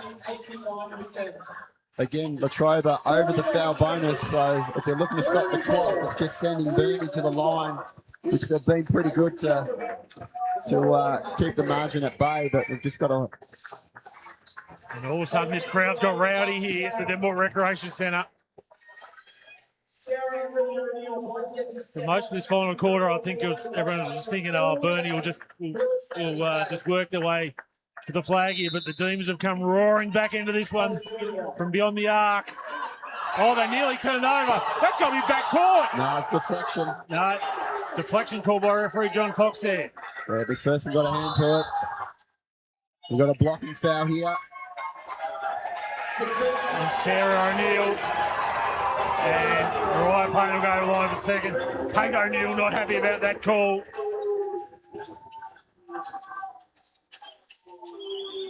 Yeah, I think it was the right call.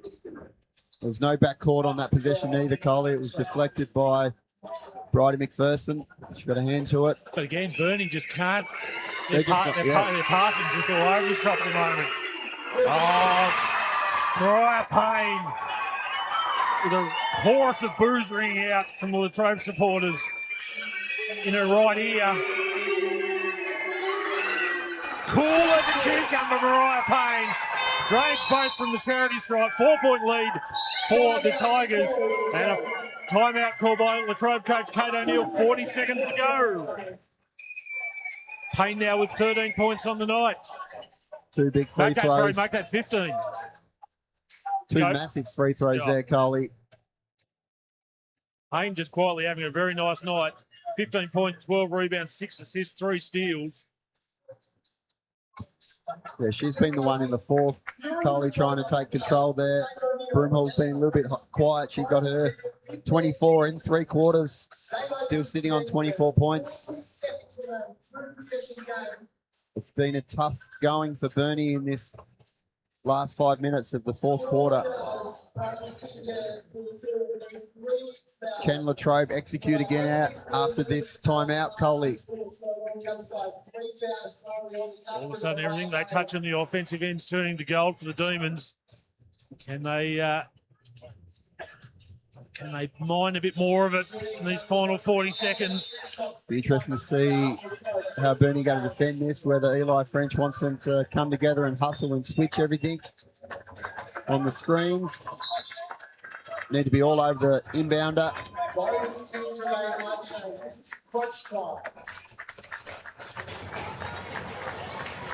So it'll be Lily O'Neill to inbound the ball again. 40 seconds to go on this one for the Tigers by 4. Set for a grandstand finish here, this women's grand final. Glad you could be with us here on the live stream. As we just get a bit of sweat mopped up on the floor. Just building the tension even further, Moo.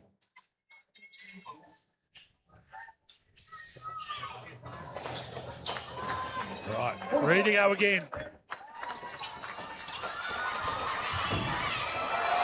Bridie McPherson's been floored. Slip. I think they're going to call off the ball. No, I think referee Hodges just asked for the wipers to clean that up. So I think everyone's just. McPherson was on the floor. Mariah Payne was nearby. Everyone just to shoot off foul on Payne, but no, McPherson just slipped over there on the baseline. So getting that his last couple of bits of sweat mopped up. Plenty of bodies have hit the floor tonight, so you understand there's still the odd little wet patch out there somewhere. But, players and referees look happy with it at the moment. Now, I suppose the next question is, what do the referees do here? Because the ball was in bounds when the slippage occurred. So it'll be Latrobe ball from the far sideline.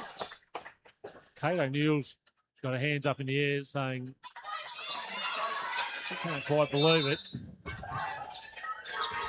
We're back underway. Delaney. Oh, it's going to be a tough shot. Three. Oh, it nearly went in. Hobbing got surrounded by Demons there as he grabbed the rebound. 2 shots to come.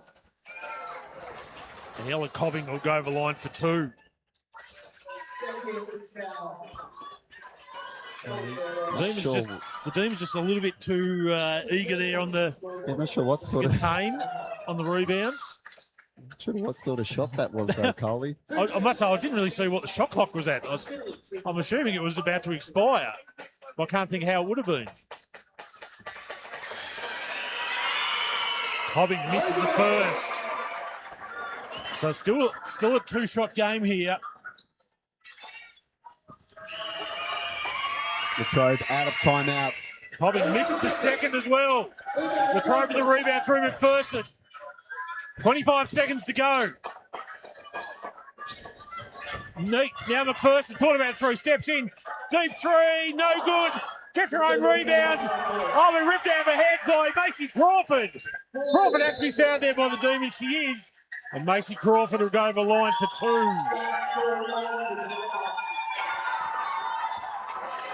And that's Neat's fifth foul. So night done for Matilda Neat. 9 points on the night. To go with 2 rebounds, 3 assists and a steal and a block.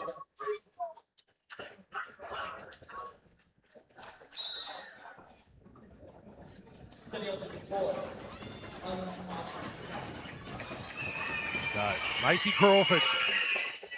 Oh, short on the first.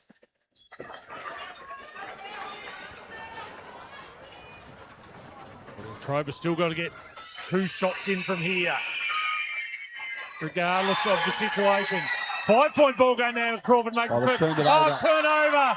As Lily O'Neill's pass went behind Taylor Delaney. 10.3 left on the clock. That may be all she wrote, move. That is it, Coley. Timeout by Eli French. Smart move by Eli French. 10.3 left in this ball game. His Tigers lead Kate O'Neill's Demons by 5. They've basically just got to inbound it successfully here. Get to the free throw line, make a couple, and it's game over. Yeah, sounds simple, because at the moment the Tigers have struggled to inbound the ball. They have. So they're either going to turn it over, or I expect Latrobe still to foul straight away. So this has troubled Burnie, though, the inbound.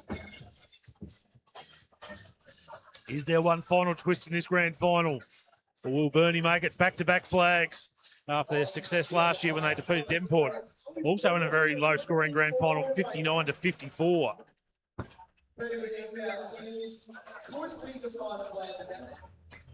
More than likely not, but theoretically could be.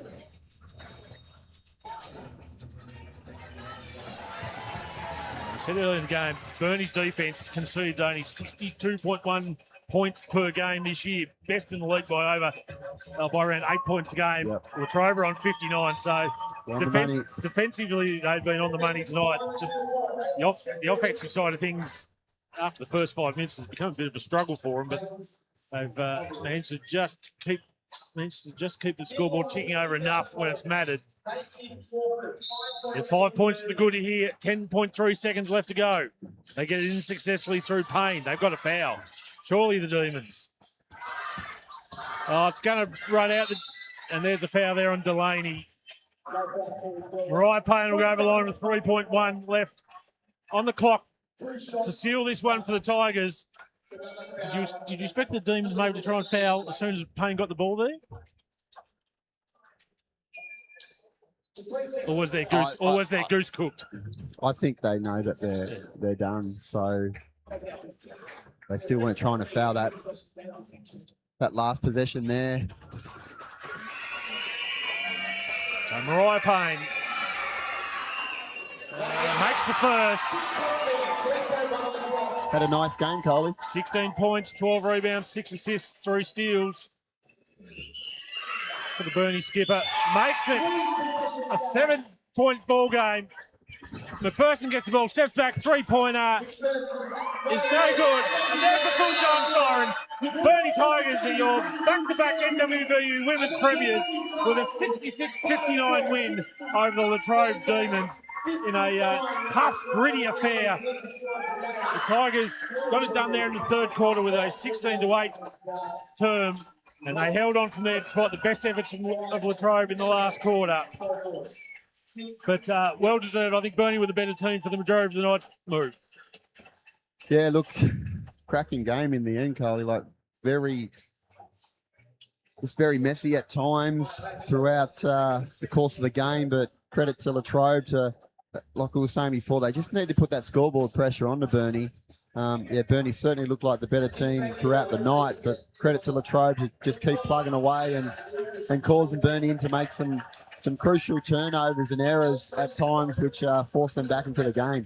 Right, I'll head down to the court to go through the presentations. Women's champions for the season 2026 are the Burnie Tigers.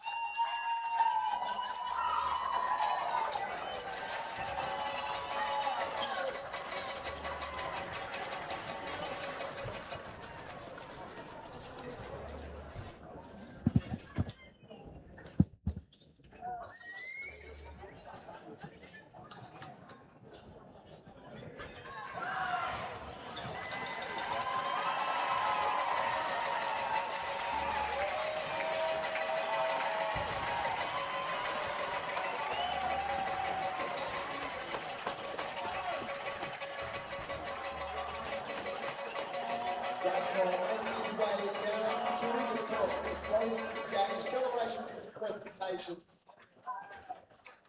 Massive congratulations to Captain Uriah Payne, Coach Uriah French, a momentous victory for the Burnie Tigers.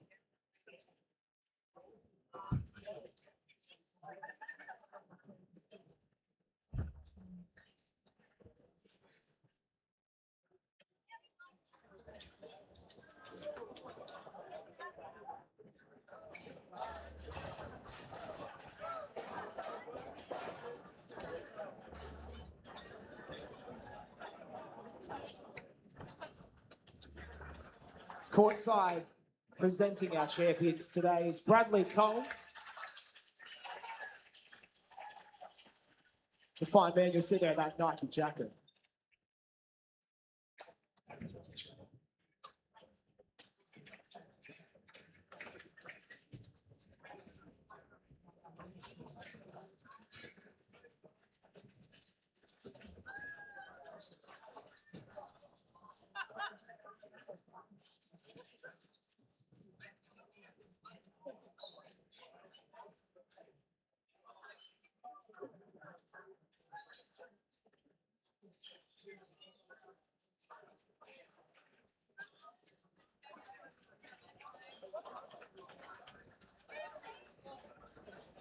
Well, thank you, ladies and gentlemen.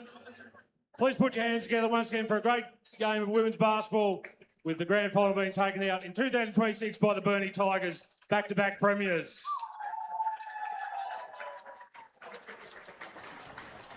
First up in the presentations tonight, I'd like to acknowledge our grand final referees. So if I call Mr. Peter Hodgetts, John Fox and Lucas Burke out to receive their medallions for a job well done.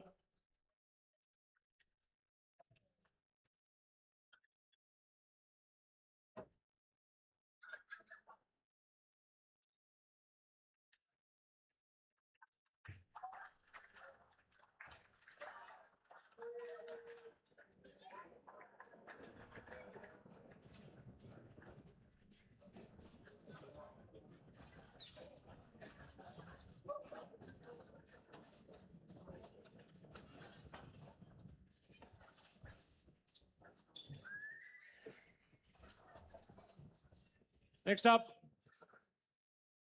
I'd like to commiserations to Latrobe tonight. Great game of basketball, fought it out all the way, made a real exciting finish there.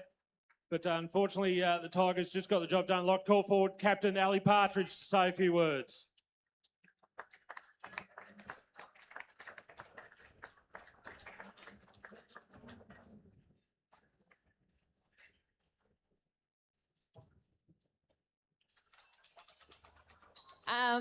I'd just like to say, obviously, a huge congratulations to Burnie. You guys were awesome tonight. Well done. Enjoy it. To our girls, like we said, we hurt together and we feel good together as well. It doesn't matter. We're a team. We'll just come back next year. Thank you very much to all the crowd and all the sponsors. This is just such an amazing thing to be a part of. Well done, Burnie. Thank you, Ali. Now we move on to the premiers, the Burnie Tigers, back-to-back premiers. I'd like to call up their team to receive their medallions. Number 3, Evie Baker.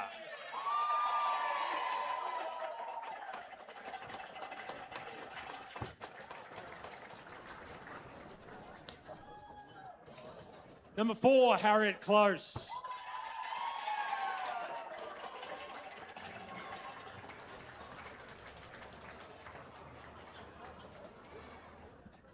Number 5, Taya Bentley, who's not here tonight. Number 7, Macy Crawford.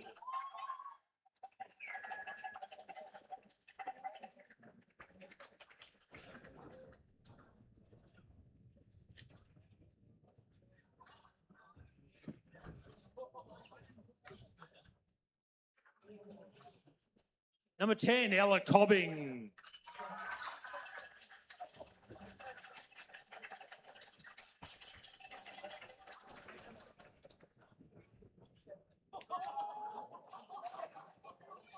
Number 11, Chloe Broomhall.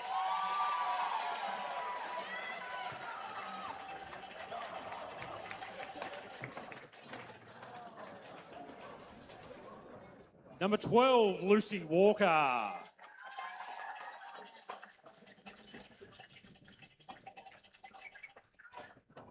Number 14, the captain, Mariah Payne.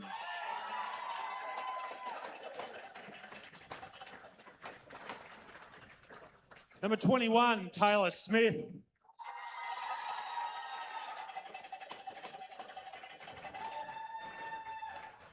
Number 22, Hayley Shepherd. And number 23, Sophie Furphy. Also, I'd like to call up number 9, Mittley Baker.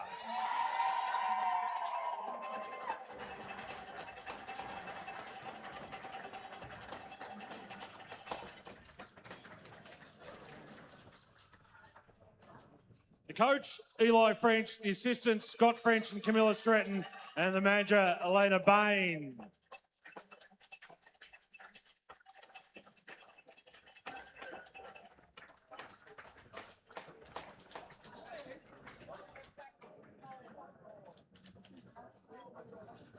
I'd like to call forward Captain Mariah Payne to come and say a few words on behalf of her team.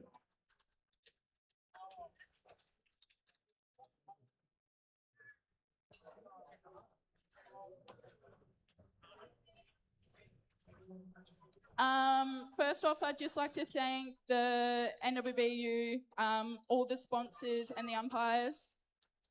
Without you guys, obviously, the league wouldn't run, so appreciate it. Secondly, thank you, Latrobe.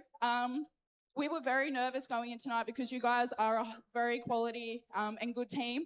So credit to you guys, and also credit that you're all local talent. So look out in the next few years to come, so thank you. To our girls and Eli, your first year being a coach, like, we've been practicing since November, and it's paid off and it feels really good. And I'm just so proud of every single girl and the guys in this group because we all bought in and we're disciplined and now we're rewarded. So thank you. Thank you, Mariah. I'd also like to welcome from Burnie, Diane Hardy, who's been presenting the medals and trophies tonight. So thank you, Diane. Our MVP award for tonight from the Burnie Tigers, number 11, Chloe Broomhall.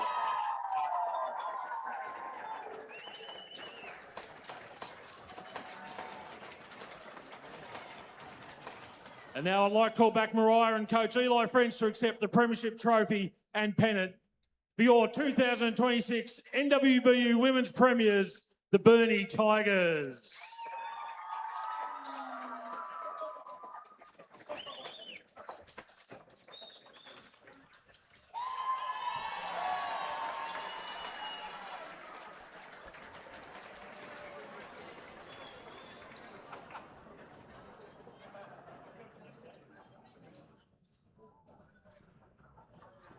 Thank you, ladies and gentlemen. Up next, we've got the men's grand final between the Penguin Blues and the Ulverstone Red Hoppers.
Both teams to the bench, please. Both teams to the benches.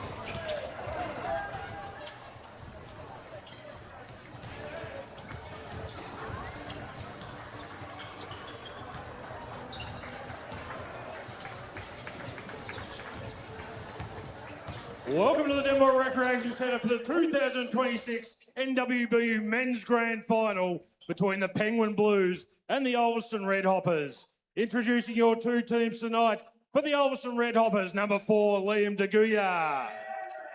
Number 5, Kale Hammersley. Number 6, Lewis Young. Number 8, Noah Clark. Number 9, Campbell Jones. Number 10, Caden Moore. Number 11, Lockie Cruz.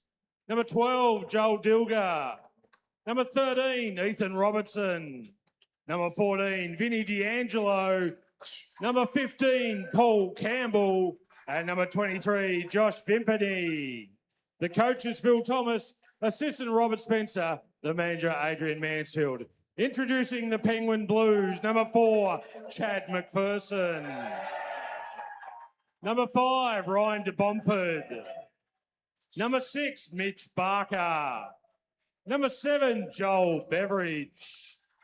Number 8, Will Sorensen Miller. Number 9, Mason Ling. Number 10, in his 200th NWBU game, Andrew Johnston. Number 11, Grayson Boxhall. Number 12, Wade Groom.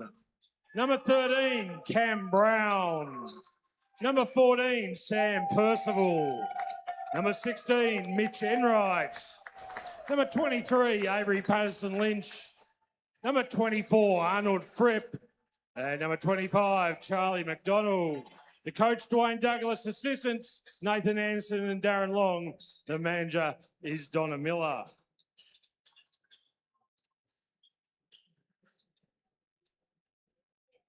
I'd like to begin by acknowledging the traditional owners of the land on which we meet tonight. I would also like to pay my respects to elders past and present. If you can be upstanding, please, for the national anthem, performed by Gina Timms. Australians, all let us rejoice, for we are one and free. We've golden soils and wealth for toil. Our home is good by sea. Our land abounds in nature's gift, our beauty rich and rare. In history's page, let every stage advance Australia fair. In joyful strains then let us sing. Advance Australia fair. Thank you, Gina. Your referees for tonight's grand final, Martin Parker, Hamish Lynn and Ben McInerney. Good luck to both teams tonight. Penguin chasing their first premiership since 2024. The Hoppers chasing their first premiership since 2021.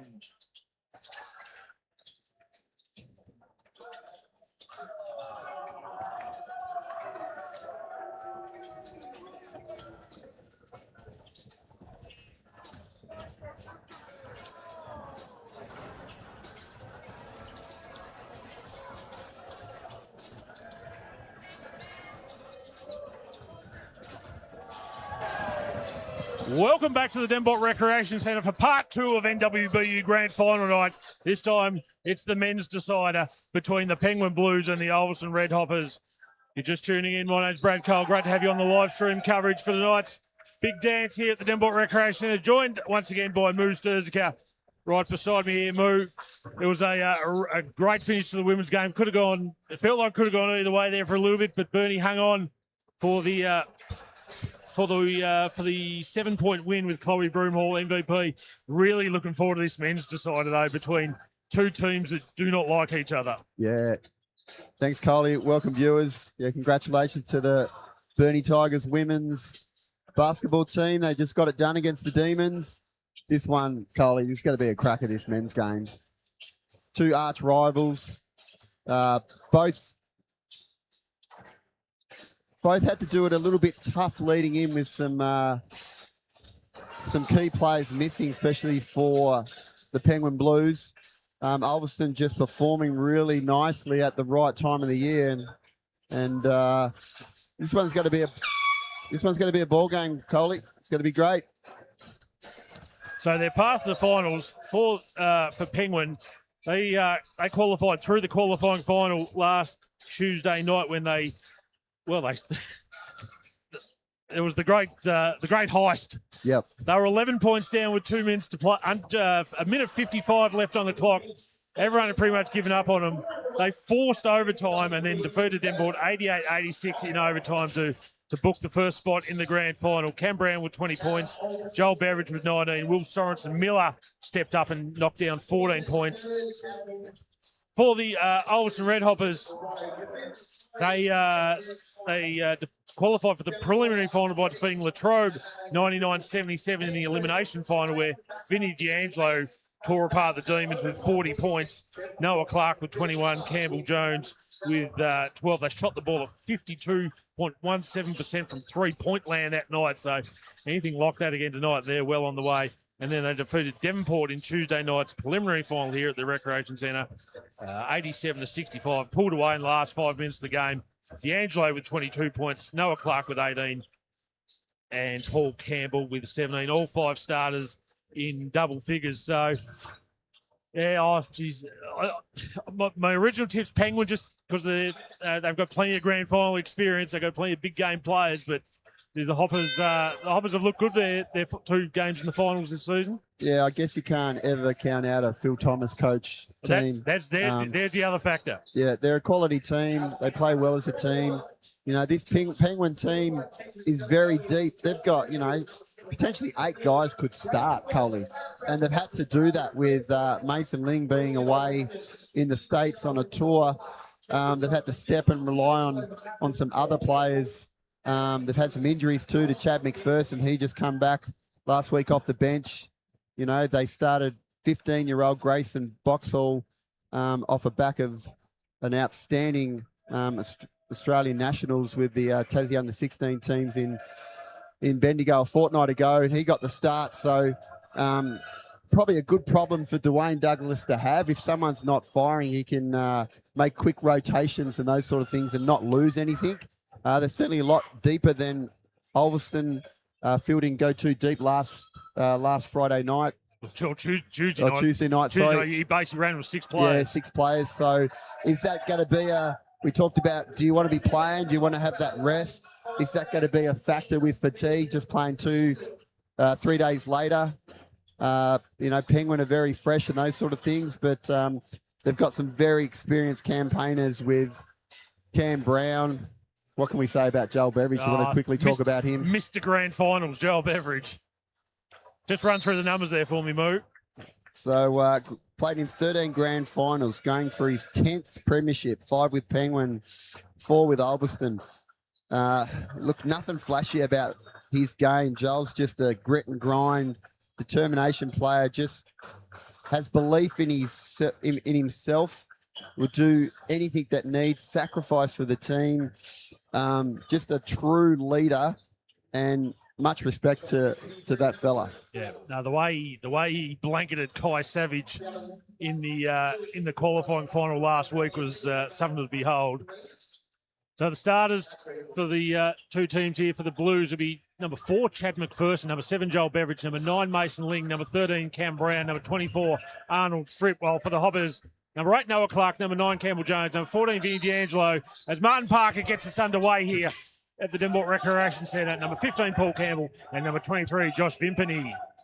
So it'll be Ulverstone to get us underway here. And looks like Beveridge has got the lockdown job on Vinny D'Angelo tonight. There's already a bit of holding going on off the ball. Vimpany, who's it was pretty impressive last on Tuesday night against the Warriors. Misses that one, though. Beveridge kicks out there. McPherson, early 3 ball. No good.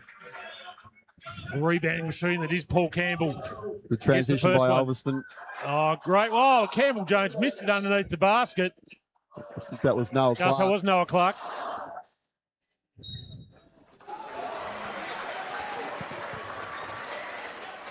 But Ulverstone were quick to get that ball down the court, weren't they, Yeah, after the rebound? They've been really good in transition, Coley. They move it so well. That's where they get on top of teams, how quickly they can move the ball. A lot of contact on this inbound play there. So it's Campbell. Finally gets the ball off there to Noah Clark. Oh, good hands there by Chad McPherson. Mason Ling now pulls it back out to McPherson. Cam Brown, who's Brown going to work. having some monster numbers in this final series. Lost the handle there. Good work there by Vimpany to shield the ball, to let Clark get it there. Oh, the ball's... Oh, good hands again by Oh, Penguin. This time it was Joel Beveridge. Well saved by Mason Ling. Few nerves, Coley. it's been like how the women's game went in the third quarter.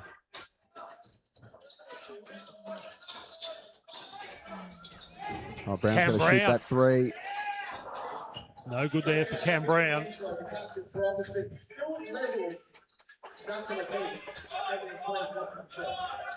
Brown, a former Ulverstone Premiership player back in 2021 before moving to the Blues. Campbell gets the ball inside, draws the foul. He'll go over the line for two. I think that one's on number 9, Mason Ling. So Ling, another, like Matilda Need in the women's game, has only just returned back from America after his tour over there. And I imagine still feeling the effects a little bit of jet lag. Yeah, just got back in town Thursday afternoon, Coley. Campbell misses the first.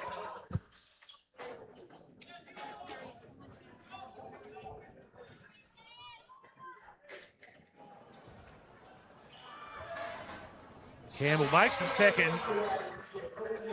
Gets the scoring on the board nearly 2 minutes into this game. We've finally got our first point of the night. It's Ulverstone 1, Penguin 0.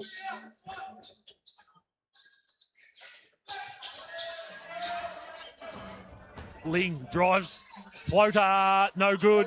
Cam Brown, big rebound, puts it up, got fouled. We'll go over the line for two.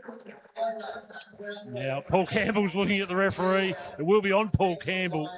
So another early foul there for PC. Not quite as early as the first two finals where he picked one up in the first 30 seconds, but he did manage to stay on the court for the rest of the night. Yeah, he's known to pick up early fouls, Coley. Cam Brown makes the first.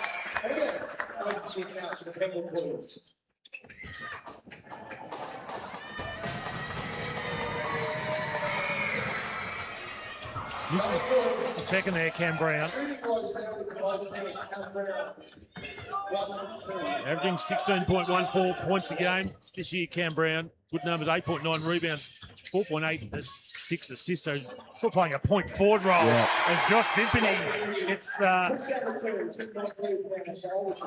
Hoppers' first field goal of the night, and they lead by 2.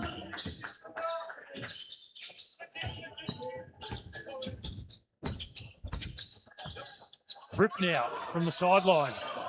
Way long there from the Blues import. Campbell gets the ball inside, attracts the crowd, puts it in for 2 though. Great find there from Vinny D'Angelo. That was a tough pass. Yeah, good steal by PC. Length won that battle.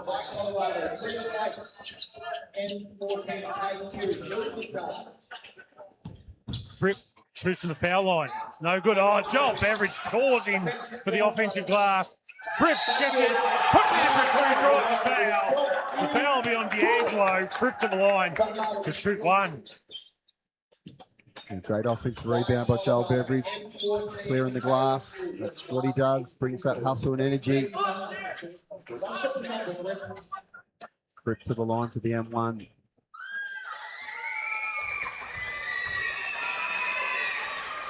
Makes the free throw, Arnold Fripp.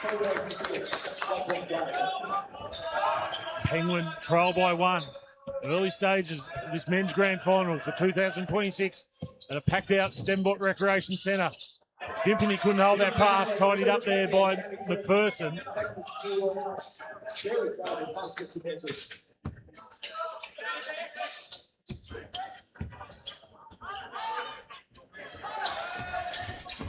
McPherson finds Cam Brown in the low post. Ball deflected there by D'Angelo. Shot 5 to go. Beveridge takes the shot. No good. Rebounding there by Campbell Jones. Goes to Campbell Jones. Campbell got away with a push there inside Cam Brown. Puts in for 2. So the veteran Olsen Big showing some experience early on, getting some points on the board move. They're getting it low underneath. He's a handful down there with his size and length. He's Ling with a 3, that's short. Campbell finds Vimpany down the other end of the court. D'Angelo cutting through the key, no good. Vimpany gets the offensive board, but turns it over. McPherson now pulls it back out. Ling, 3 ball, no good. Runs on top of the backboard there. Might be some heavy legs for Ling. Bit of jet lag still. That was a better look for him though in transition there.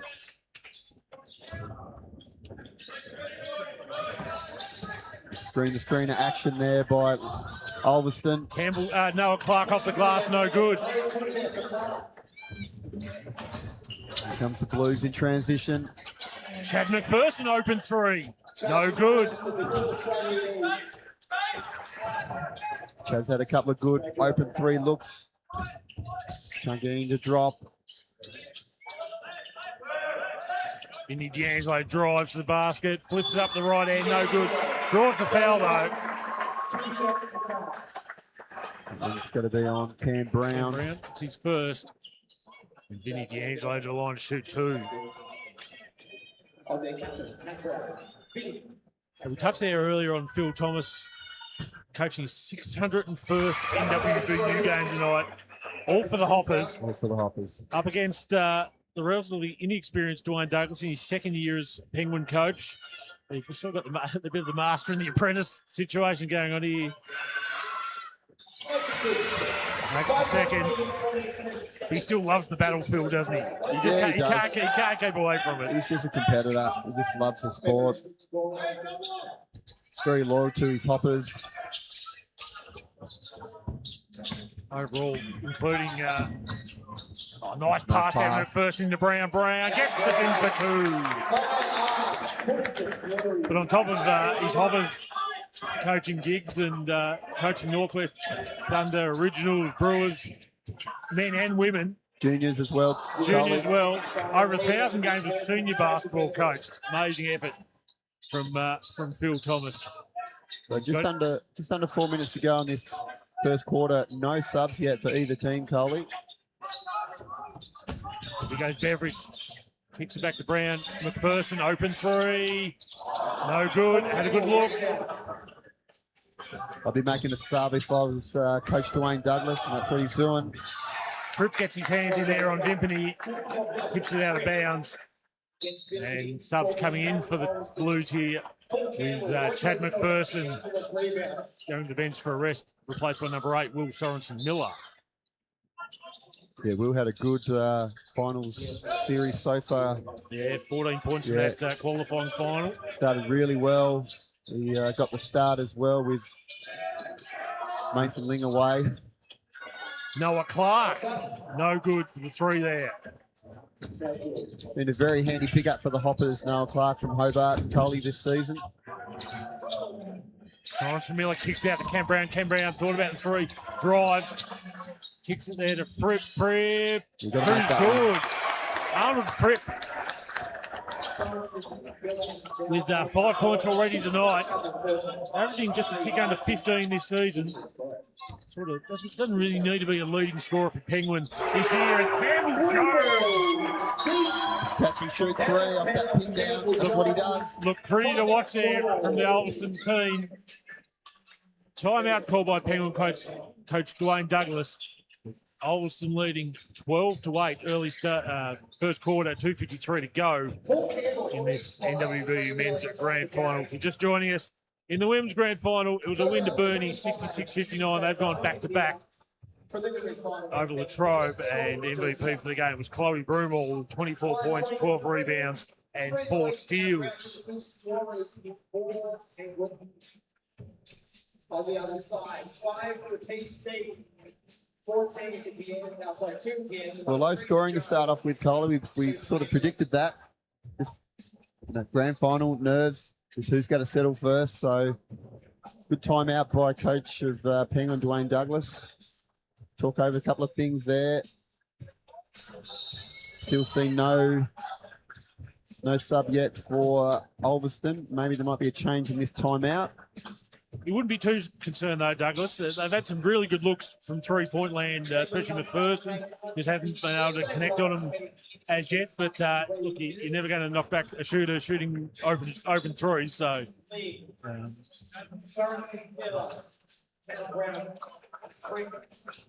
So the Hoppers have gone a little bit small here with Paul Campbell on the bench. gone to the days when PC plays a full 40 minutes. He's the aging legs don't quite take him that far these days. The number 10, Caden Moore's checked in for the Hoppers. Joel Beveridge on the glass again. He says, thank you, I'll take that. Got his own offensive board, put it back in for 2, Joel Beveridge.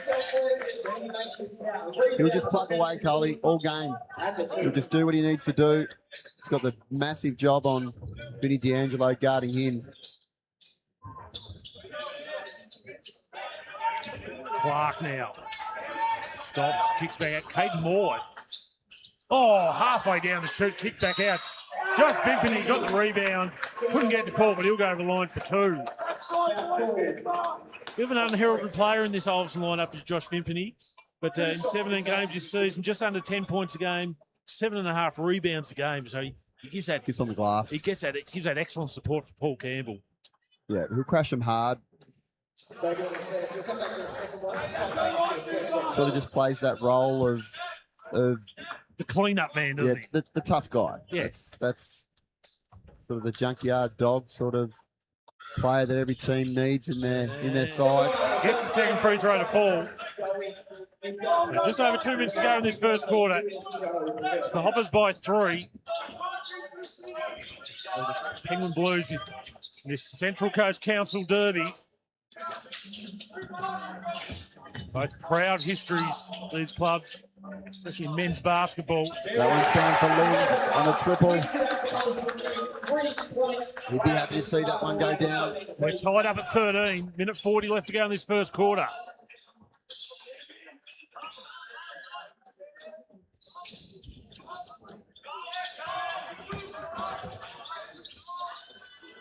Oh, Burnie D'Angelo with the no hesitation 3. Puts the Hoppers back up by 3. Beveridge bullies his way to the line, draws the foul. He'll go to the line for 2. Wouldn't be a grand final without seeing Joel Beveridge hit the floor. Substitution here for the Blues as well with Chad McPherson. Going to come back on. So I think maybe replacing Beveridge after he's done his work at the free throw line. This is the first as Beveridge. So Beveridge is here only averaging just a tick under 10 points a game. Still gets in there for 5.5 rebounds a game and 3.5 assists per game. As I said, playing his 13th NWBU Grand Final. Makes the second, he'll come to the bench for a rest.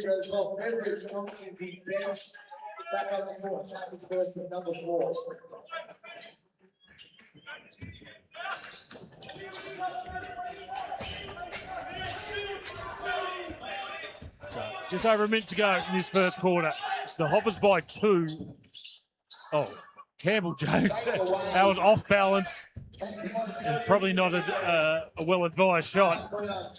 Cam Brown just running the floor, bullies his way to the basket, draws the foul there, and Caden Moore, he'll go over the line for 2. Just took advantage saw the mismatch. Yeah, took advantage of it.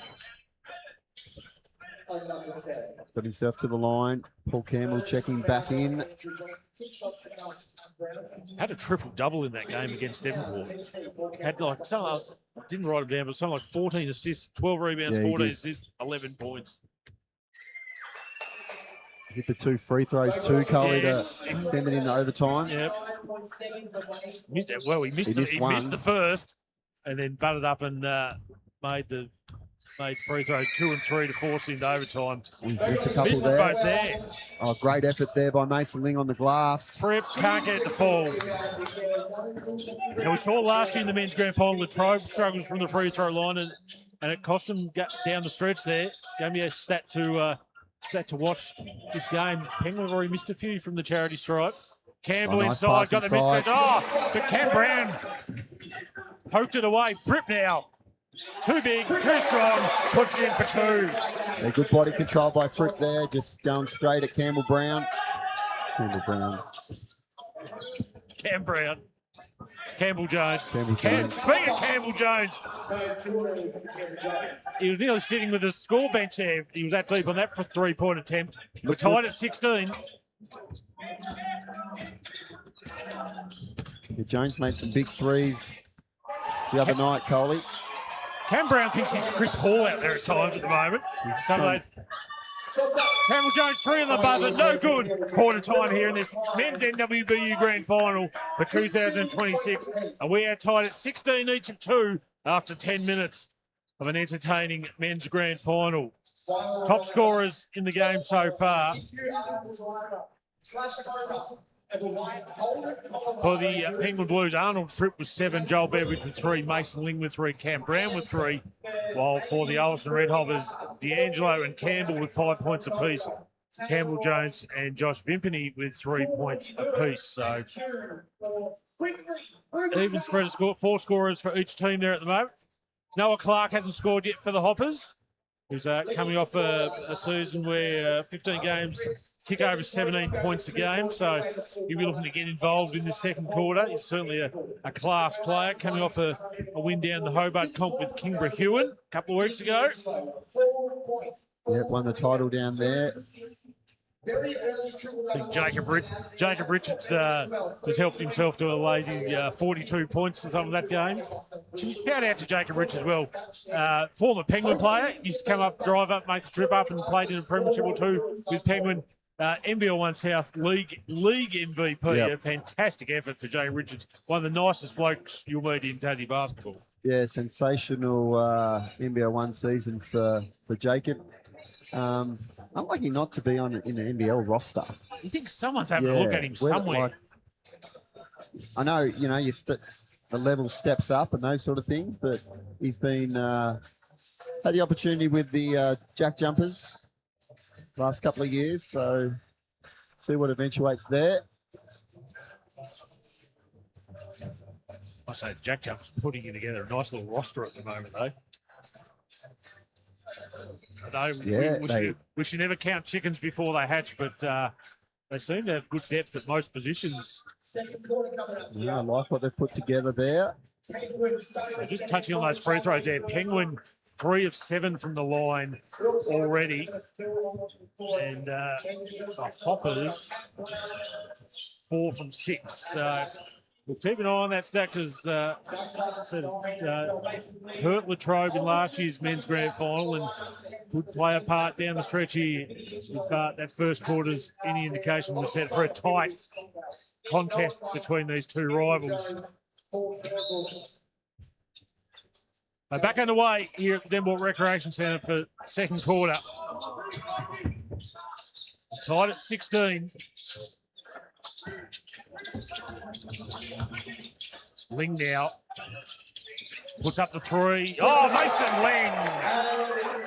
No jet lag issues there for young Mason Ling. Hits his second triple of the night and gives Penguin the lead. Oh, Campbell underneath the basket all alone. Could have made a cup of tea while he was there. Flushed it home with the 2 hands. Nice find by Noah Clark there. Getting Campbell under the hoop for a dunk. I think those people who were waiting at the door have finally found some seating, so a few of the Latrobe and Burnie people may have headed off for the night. The lineup for the canteen, however, that's that long. Busy night in there. Cat Brown babies it in for 2. 3-point lead again for the Blues. Oh, Paul Campbell was never Too much on it for him. Even for Paul Campbell. Hisling again, pull up 3. That one's off. Good rebound there by Noah Clark. Clark now goes behind the back, drives, gets fouled. Foul there will be on Cam Brown. That'll be his second, I think. No, it's got to be on Chad McPherson. Cam Brown was acknowledging the foul, but they've gone for Chad McPherson. Mason Lee takes his second back on to the floor. Joel Beveridge.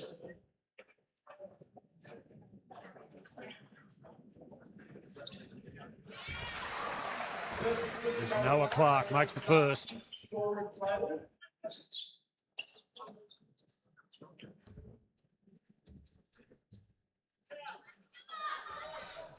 Misses the second. It's a 2-point lead for the Penguin Blues. 8:36 to go in this second quarter. Andrew Johnson on for his first bit of court time tonight. His 200th NWBU game. A former Ulverstone player as well, now in his second year at the Blues.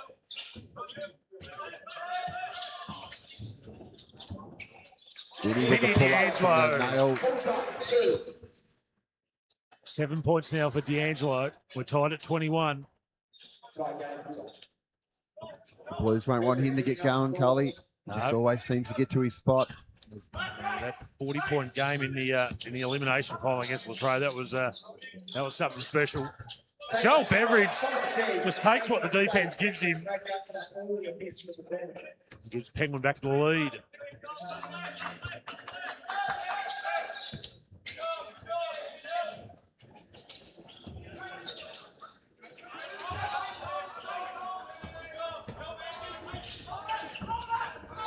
Clark now. Trying to go to work. Noah Clark. Nice spin back there. The shot clock winding down. His first field goal tonight. They're tied up again at 23 apiece.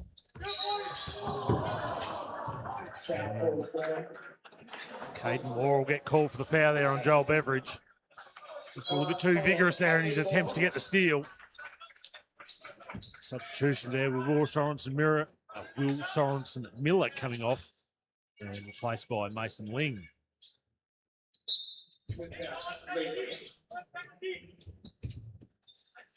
Cam Brown now guarded by Vimpany. A lot of contact down there. Oh, Cam Brown just never gave up on that play. Put in for 2. Brown now 7 points on the night. Vinny D'Angelo with the circus shot for 2. He'll go over the line for the and 1. Number 7. Joel Beveridge. Personal foul on Joel Beveridge.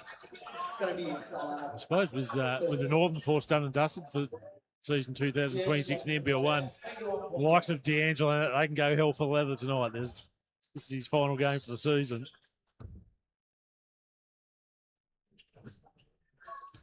D'Angelo up the line. Gets it to fall. Puts the Hoppers back up by a point. Just over 7 minutes to go in this second quarter. NWBU Grand Final night, live from the Devonport Recreation Centre. Burnie have taken out the Women's Grand Final in the early game. Cam Brown. Oh, couldn't get that one to fall. Done all the hard work. Here comes D'Angelo. Caden Moore, corner 3. Oh, had a good look. Spat out.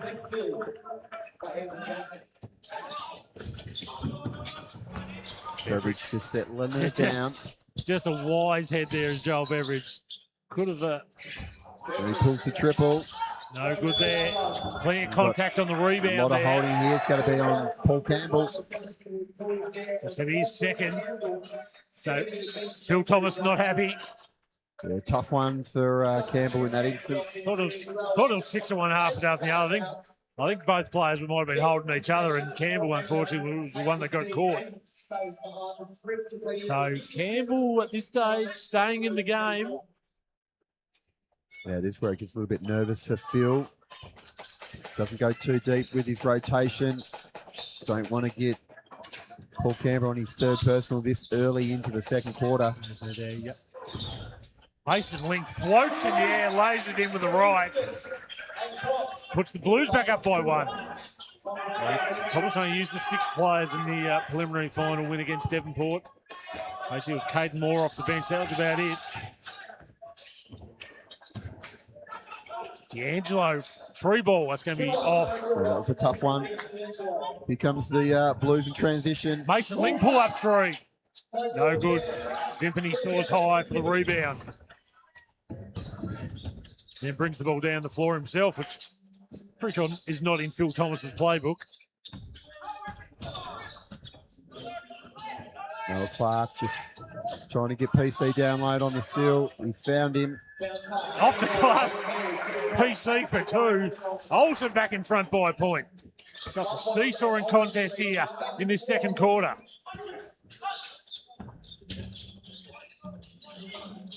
Ling goes inside there to Brown.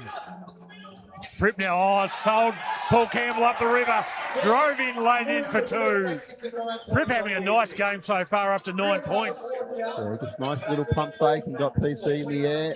Ducked underneath and got an easy 2. Noah Clark gets some space for a 3. Short on that one, got his own rebound. Vimpany fouled by Fripp, will go over the line for 2.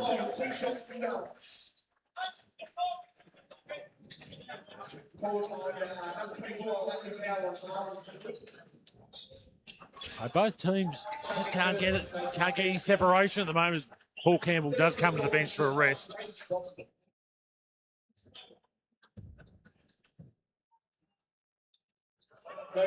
Vimpany misses the first. Grayson Boxhall's checked in for the Penguin Blues, replacing Chad McPherson for his first run of the night. Another sub here for Penguin. Andrew Johnston coming in to give Arnold Fripp a rest. So both teams this year shooting in the mid-60, around the 65% mark for free throws. Penguin have been a little bit shaky early on. Obviously missed one there in that trip through Vimpany. Ling, great pass, Boxall, shot fake.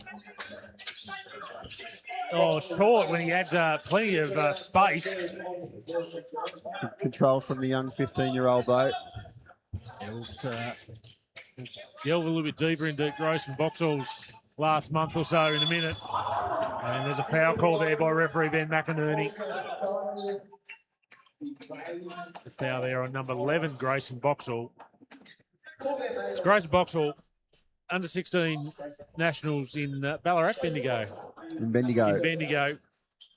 24.9 points a game, 6.6 assists per game, led the whole tournament in both those categories. That he did. And Josh Vimpany just misses that easy one inside there. Ball rattling around the floor. D'Angelo can't contain it. He'll get called for the foul though, and Joel Beveridge lets him know about it and then helps him up. It's very kind of Joel. That's D'Angelo's second. But just a little bit more tactical there for Joel around that confrontation there. He knows what he's doing. He likes the mental side of the game now, Josh. So Campbell on 2 fouls, D'Angelo on 2 fouls. D'Angelo will stay out on the floor. Hayden Moore also 2 fouls for the Hoppers. Or for the Blues, it's only Fripp with the 2 fouls. Just over halfway through the second. Cam Brown, 7 points, 4 boards, and 2 assists to go with Joel Beveridge. 5.6 rebounds, 2 assists as well. Just cleaning up a bit of sweat there on the floor. Vimpany going for a fairly even stat line here in the second. 4 points, 3 boards, an assist, and a steal as well. Chad McPherson, 3 steals.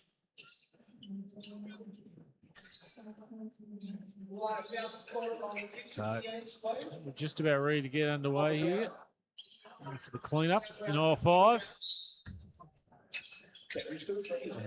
Away we go again. So 4:14 left to go in this first half.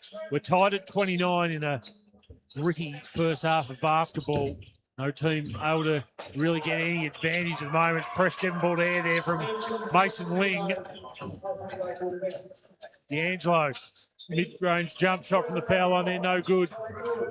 Oh, Lee slips over and turns it over, unfortunately, as he was off to the races. Campbell Jones 3-ball, no good. And they'll just get that sweat mopped up on the floor there. Mason Ling can't believe he's lucky. He was off on the fast break. And a timeout called by Penguin coach Dwayne Douglas. 3:43 left to go in this first half. We're locked at 29 apiece.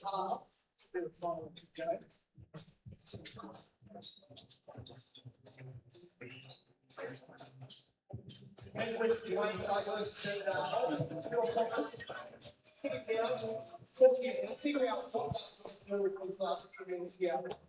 Next foul committed is the line. Penguin Wheels. So D'Angelo this season, Vinny D'Angelo leading the Hoppers in scoring at 27.1 points a game, also leading them in assists 4.45 and steals 2.5 a game. Paul Campbell there leading rebounder at 12.71 boards a game. While for Penguin this year, Mason Ling just a tick under 25 points a game. A really good season from Mason Ling.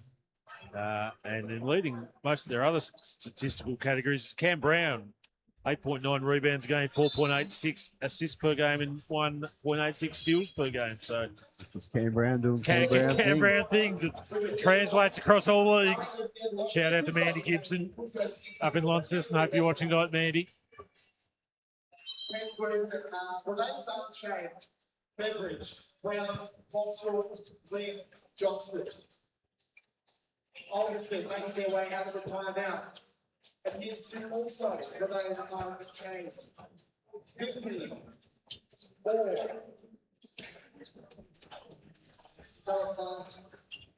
Kevin Jones. But the floor wiped again, so back underway here at the Devonport Recreation Centre. In this first half, the men's grand final for 2026. We're tied at 29. Both teams really haven't been able to. Teams have been a point either way, maybe 3 at times. Both teams still trying to figure each other out. Mason Ling drives and flips it up with the right hand for 2. Penguin up by 2. Ling now with 10 points on the night. Yeah, tough drive by Mason Ling, took the contact. Easy, nice little floater with the right hand. Good to see him take that one in the paint instead of settling for those threes. More now. Contact off the ball. Martin Parker blows his referee. I think that's on Joel Beveridge. And with the Hoppers over the limit. 2 shots here. Vinny D'Angelo shoot. Oh, sorry, with the Blues over the limit. Vinny D'Angelo steps up, drones the first free throw. Won't be surprised to come up.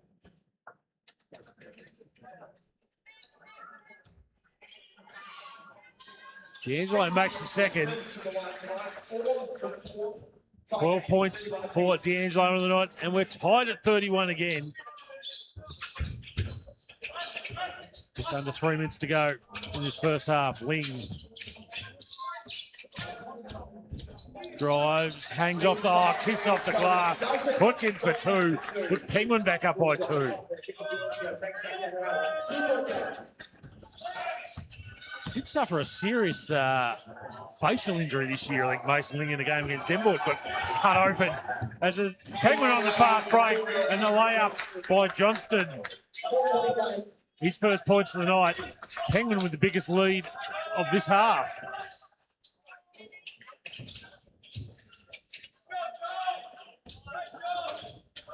Jones now pulls it back.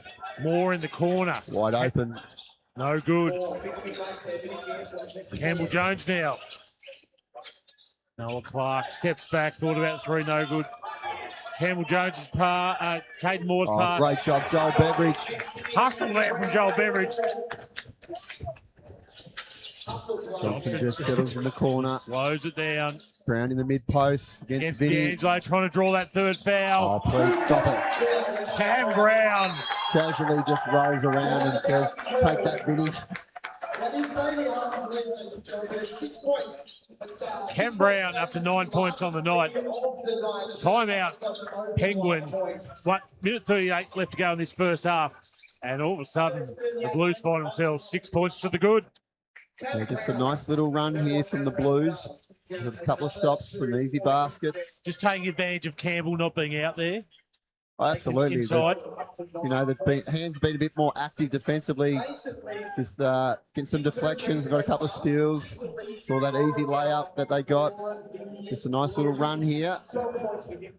Just over a minute and a half left in this first half. Coach Phil Thomas would just be, again, just reassuring his boys to make sure we're executing. Okay, handle the pressure. I get a feeling Penguin are happy to let Caden Moore, if he wants to shoot open threes in the corner, they're happy to live by that sword. Yeah, look, he's had three good looks, two rimmed out, but yep, they'll be happy with living and dying with him making threes.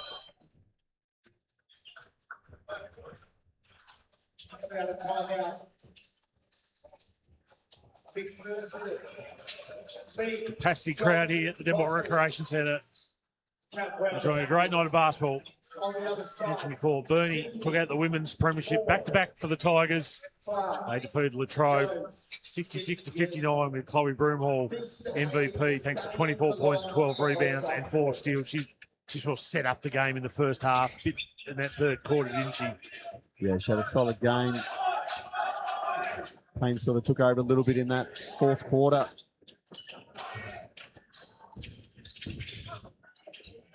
Impany now. Clark pulls up for the three, no good. Stood there admiring the shot for a bit, Noah Clark. Thought it was good out of the hand. Penguin a chance to extend this 6-point lead. Boxall's pass there was tipped away, but Penguin recover. Brown. Oh, baseline jump shot, nothing but air. Too long on that one. D'Angelo trying to push in transition, getting downhill. Oh, plenty of contact in the key there as Cam Brown went sliding out of bounds. Oh, the tip in there. Might have been from Clark or Noah Vimpany. Clark. And Chad McPherson slips to the ground where Cam Brown had just left a trail of sweat. So we'll get a clean up there on the baseline. 38.8 seconds left to go in this first half. It's a 4-point lead for the Penguin Blues. So PC's checked back in for the Hoppers with his 2 personals. Maybe they should go at him. Interesting to see how Penguin approach this. Also stepping into the game for the first time, I believe. Yes. John Tilton taking a seat for him. So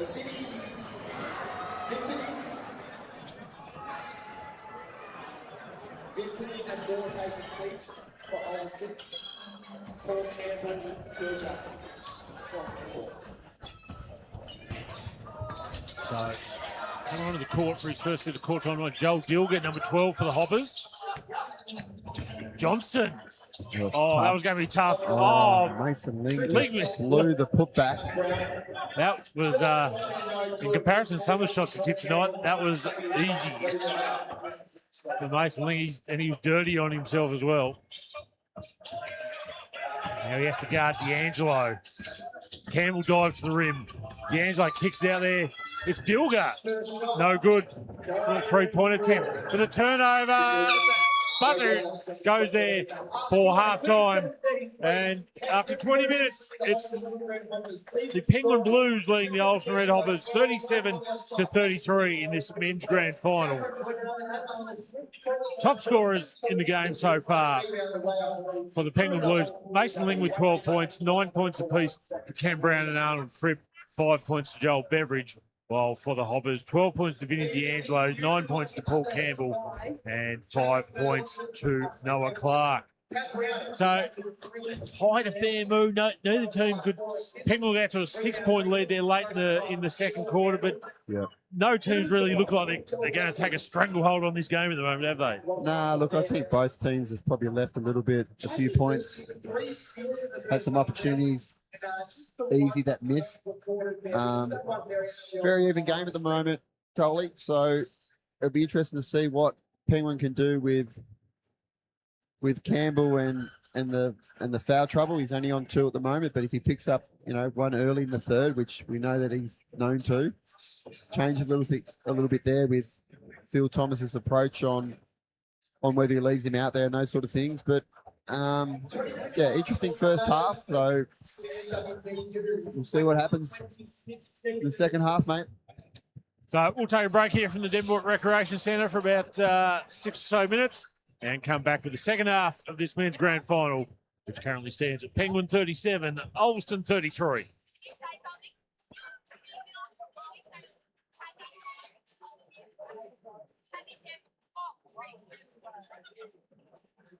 All right. Obviously, Tasmania has a very strong history of basketball. Only getting stronger with the addition of the Jewels. We could have quite a few future Jewels here. The Tassie Devils, not the Tassie Tigers, as one of them thought. Through their raffle, if you bought yourself a ticket, listen up because you couldn't be winning. So give it up to the Tassie Devils and let's see who's winning some goodies. Good evening, everyone. Thank you to everyone who purchased a raffle ticket tonight and to everyone who purchased a ticket to make the finals. A big thank you to you, Devonport, for donating a voucher as part of tonight's raffle. Thank you also to our parents for organising the money awards.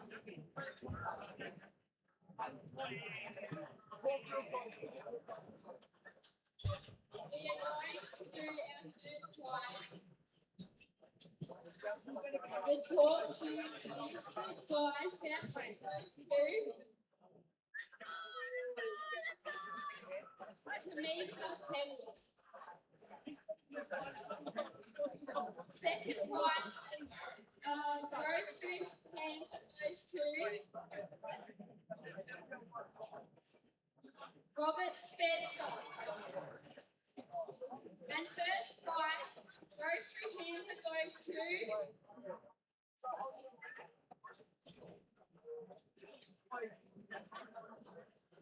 Gail McLaren. The lolly jar goes to Meg Wilson.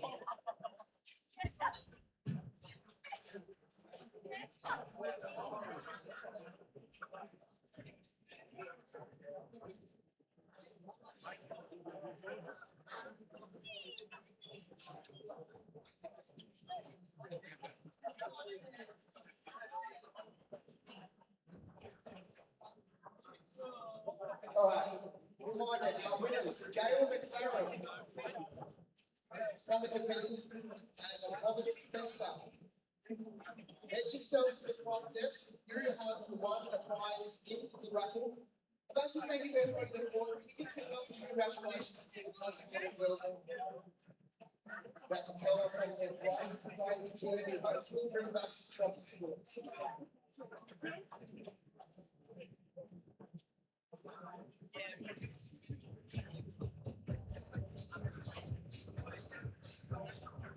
Now, this might be the last chance for this season.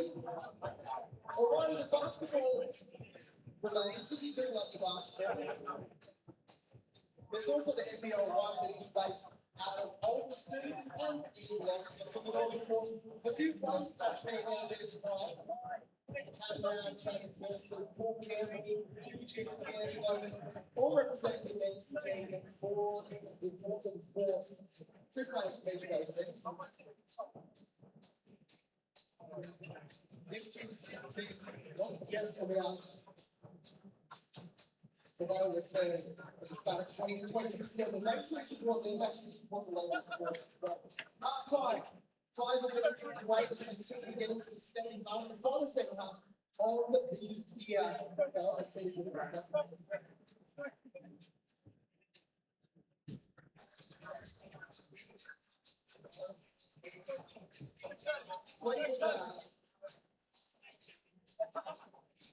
Plenty of NPL-1 talent in the women's game as well.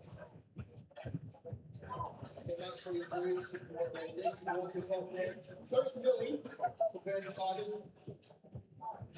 Let's see what it means. One McPherson.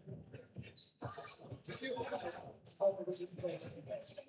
So also representing for NBL1. For the Northern Force, Penguin makes their way back onto the court. 36 is the half-time score. Winning scores. Vincent D'Angelo, 12 points, 9 rebounds, 2 assists. On the other side, Mason Lee, 12 points, 3 boards. And he's still to move as well.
Welcome back to the Devonport Recreation Centre for the second half of this NWBU Men's Grand Final. It's been a tight affair in the first half. The Penguin leading Ulverstone 37-33. Moo, you've crunched numbers, looked over the stat sheet there. You've done a fair bit of circling with the red pen there. What's caught your eye? Oh, look, at the moment, like, Ulverstone's not shooting the ball really well at just 28%, but they're staying in the game from the free throw line. So 9 of 13 at 69% from the stripe for the Hoppers, where free throws have been hard to come by. 3 of 7 for the Blues. So both teams, 3 ball, less than 14%. 2 of 14 for the Blues, 2 of 16 for the Hoppers. Rebounds slightly ahead with the Hoppers. Penguins looked after the ball really well with just 3 turnovers compared to the Hoppers 7. No one's really in any foul trouble. Pretty even, 8 to 7 in that first half. So let's get this game going, Coley. We need I was looking through some old grand final stories the other day and stumbled upon a Penguin grand final win where Joel Beveridge had 17 points in the third quarter himself. It just feels like this game needs someone just to grab it by the scruff of the neck and say, right, I'm taking over this game. And I remember that game too. There was nothing really happening for Penguin. He hadn't scored in the first half. Yep, not much going on at all, and he just did what he does. So maybe it's going to be him. Chad McPherson hasn't got going yet from the triple. He's had some good looks. Chad this year averaging 15 points a game. So certainly got some. They've got some options, Penguin. They've certainly got the depth in their squad for someone to like. Maybe a Grayson Boxall can come in and take the game by the scruff of the neck. Hit those couple of late 3-pointers against Devonport in the qualifying final. Showed maturity beyond his years.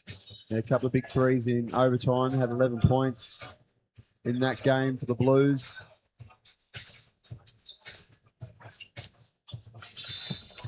So it'll be the usual suspects for Penguin: McPherson, Ling, Fripp, Beveridge, and Brown, Campbell, Clark, Jones, D'Angelo, and Vimpany for the Hoppers. So the 5 starters for both teams will get us underway in the second half. Final 20 minutes of basketball in the 2026 season. Who's it going to be? The Hoppers or the Blues? D'Angelo gets it jammed up against between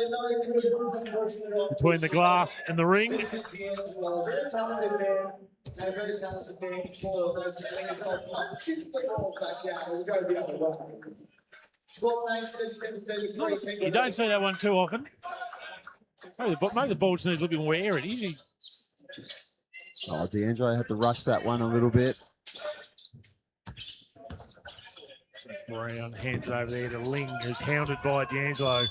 And there's a bit of contact there. He's picked up his 3rd personal. It's D'Angelo.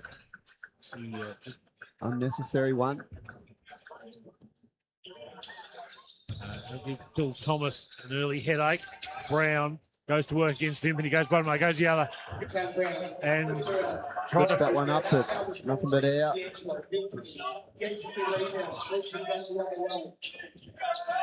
pass there from D'Angelo was tipped into, was going into Campbell. Ball goes out of bounds, off Penguin hands. Obviously will retain possession.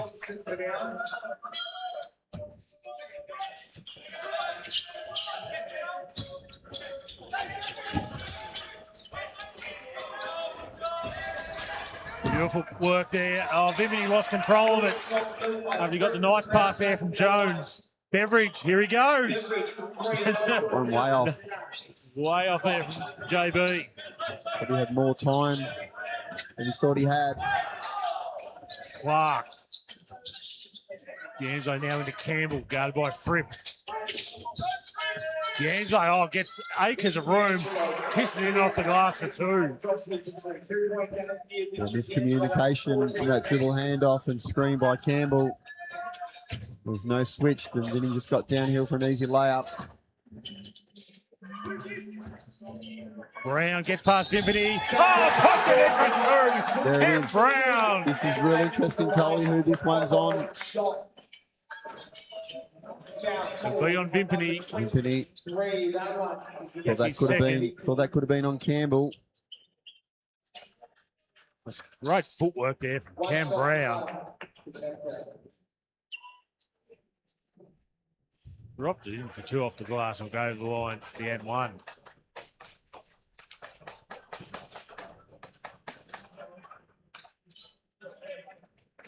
That's the first foul for the night.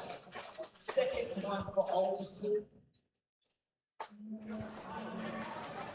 So Vimpany's first foul for the night. Those ladies on the score bench, they're efficient.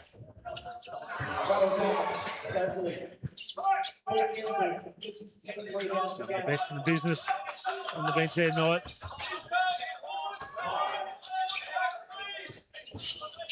Campbell now hands it off to D'Angelo, being hounded by Beveridge. Oh, Vimpany with a big rebound and got fouled. Beveridge gets just enough on the ball from Vimpany to disturb the shot. He's been called on Beveridge, I think. Takes it up. That's his third personal. It's got to be out. Yes, definitely on Beveridge. So, feels like it could be in for a late night here. The game's not really moving with any pace at the moment. There's a lot of sweat being left on the floor.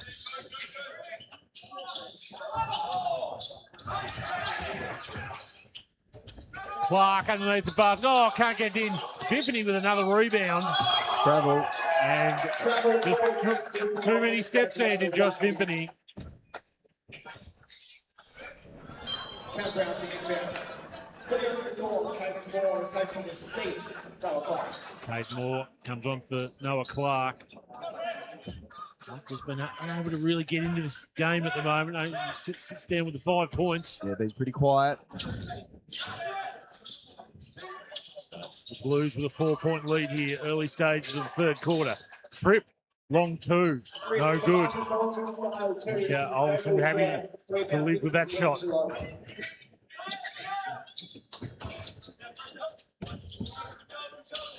Vimpany, oh, nice pass into Campbell. Puts it in for 2. Nice ball movement there from the Hoppers. Campbell now up to 11 points on the night. To go with 10 rebounds. Ling lets fly with the 3, just wide.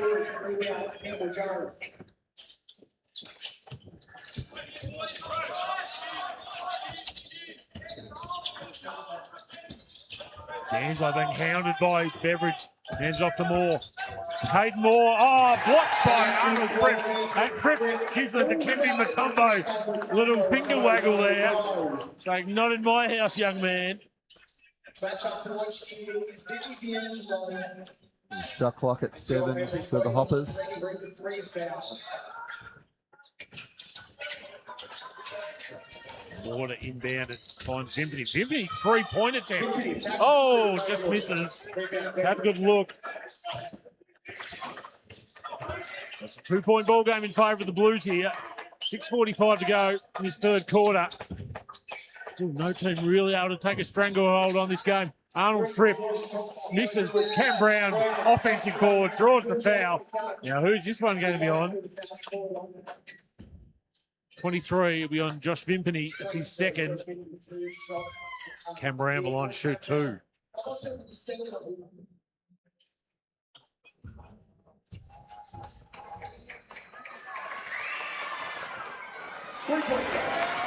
Brown makes the free throw.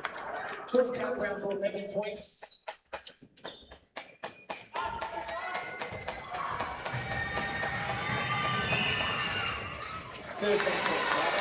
Thirteen points now for Cam Brown on the night.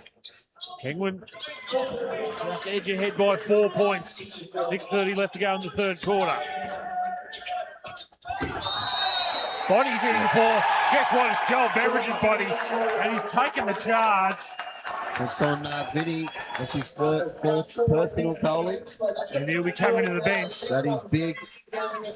In the context of this game, that is a big moment. D'Angelo comes to the bench, replaced by Noah Clark. I must admit, I didn't actually see what happened because this bloody monitor I got in front of me big enough, Coley. blocked me view. I'll have to size down for next season, move.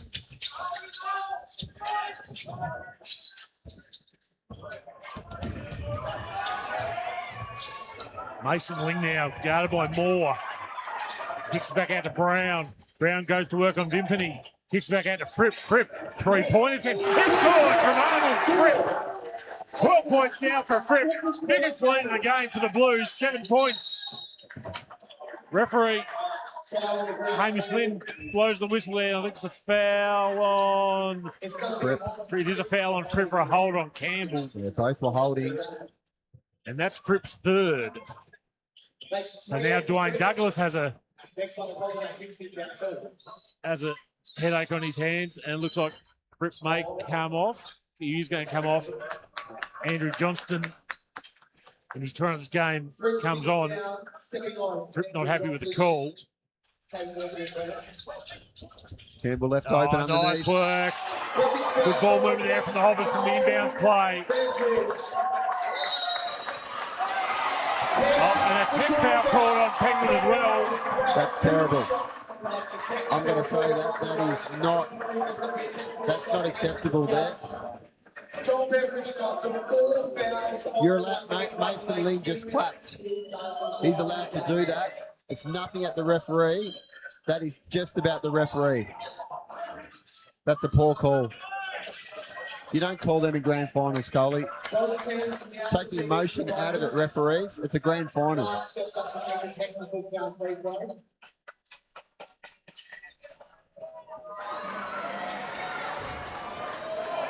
You're just making that bigger than what it is.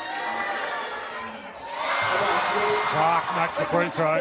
To possession back, Paul Campbell going to take 2 shots from the foul on Bedford.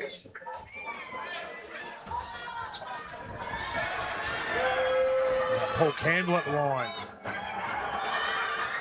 Paul Campbell swishes the first.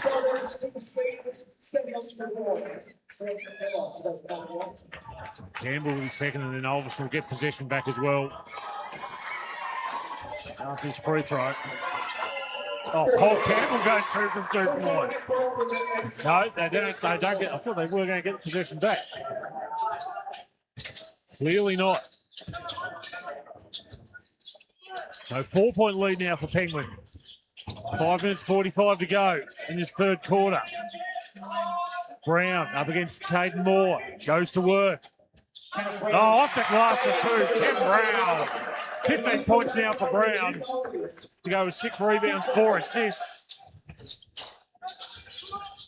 Just feel like this grand final just starting to warm up a little bit. Clark steps back. That's short. Brown off and running on the rebound. Goes all the way. Ken Brown lays in for 2. 8-point lead now for the Blues. Are they making a move here? Yeah, Brown took it right at Campbell. Smart move. How do the Hoppers respond here? Jones turns the corner into Intensity. Campbell. But it's always going to be a tough one for Campbell to get that. Yeah, just fumbled that one. All of a sudden, the Penguin bench are up and about. The Penguin crowd are up and about. Intensities lift, Coley. Ulverstone looking to make a couple of subs at the next stoppage. Sorry, Coley. Including bringing D'Angelo back on, who's on 4 fouls. Brown, here he goes on Vimpany. No good, gets his own rebound. Kicks out, Sorensen Miller. No good on the 3. Jones brings it up.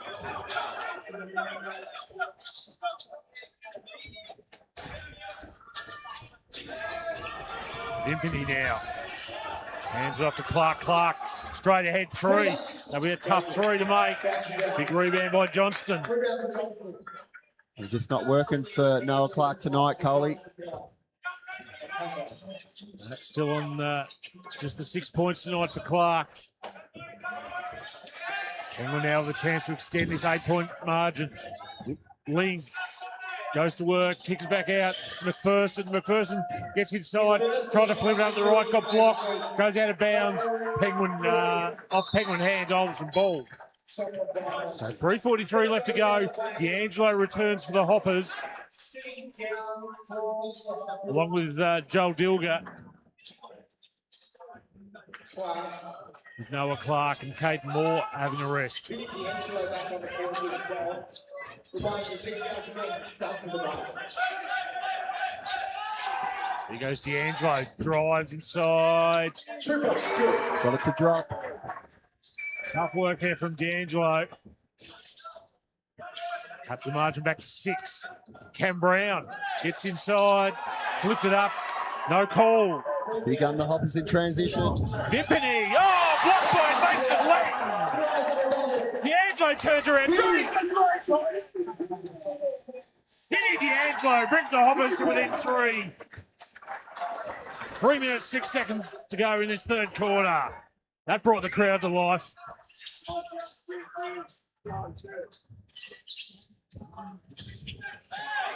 McPherson, a little bit casual with it. Stolen by Dilger. Plays it in for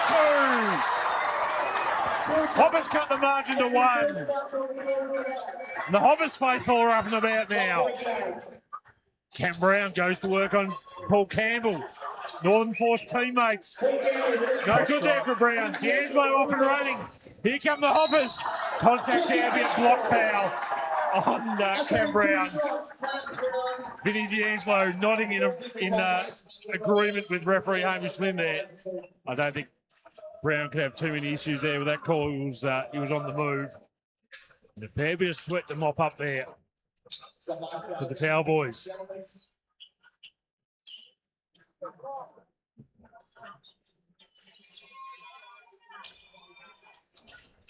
So just when Penguin threatened to take a stranglehold on this game, the Hoppers have come roaring back and cut the margin back to 1 point. 2:29 left to go here in the third quarter. It's going to be a tight grand final, you feel. This one going to go down to the wire. That's D'Angelo when he come back in, Coley, just his offense. Didn't know where he's all the time, got downhill and then just pulled that three. That's what he does. He just makes big shots. Now he's found himself at the free throw line. 19 points in the game so far tonight. Make that 20. Go with 8 rebounds, 2 assists. 6 minutes, so the 5-minute quarter mark of the second. Makes the second. Hoppers are in the lead by 1. 2:29 left to go in this third quarter. And a timeout called by Penguin coach Dwayne Douglas, with his team seeing an 8-point lead disappear, turned into a 1-point Ulverstone lead in this third quarter. This is the first time that Ulverstone has made the lead since the 5 minutes 46 in the second quarter. So Penguin needs someone to step up here. Ken Brown was looking likely to do it there for earlier stages of this third quarter. They've just gone a bit quiet on offense. Yeah, they've just gone a little bit stagnant, a little bit more one-on-one. Brown has liked his chances down low, but this forced the last couple to try to draw the foul. Need to just have a look and see what defense is on him and who's open. Looks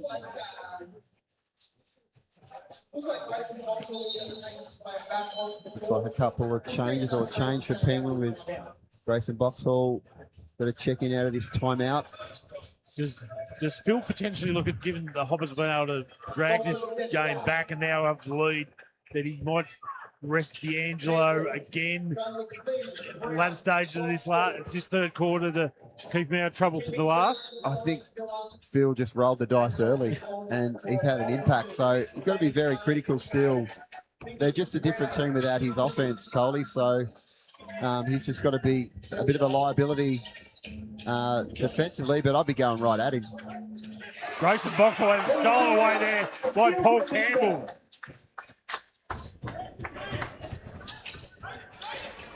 So the old dog in Campbell just poked away from the young gun there in Boxall. Campbell now. Oh, nice pass. I think Dilger might have been trying to find Vimpy there, but come off Penguin arms and out of bounds on the baseline. Ulverstone retained possession. 10 seconds left on the shot clock.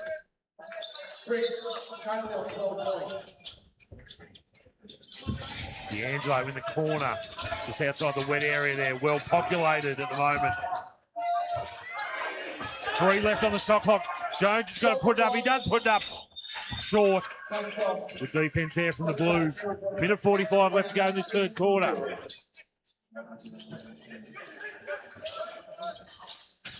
Getting out to an 8-point lead. The Blues have seen that turn into a 1-point lead for the Hoppers. Fripp gets the ball. So after a promising first half, Fripp's got scoring again. He's up to 14 points on the night.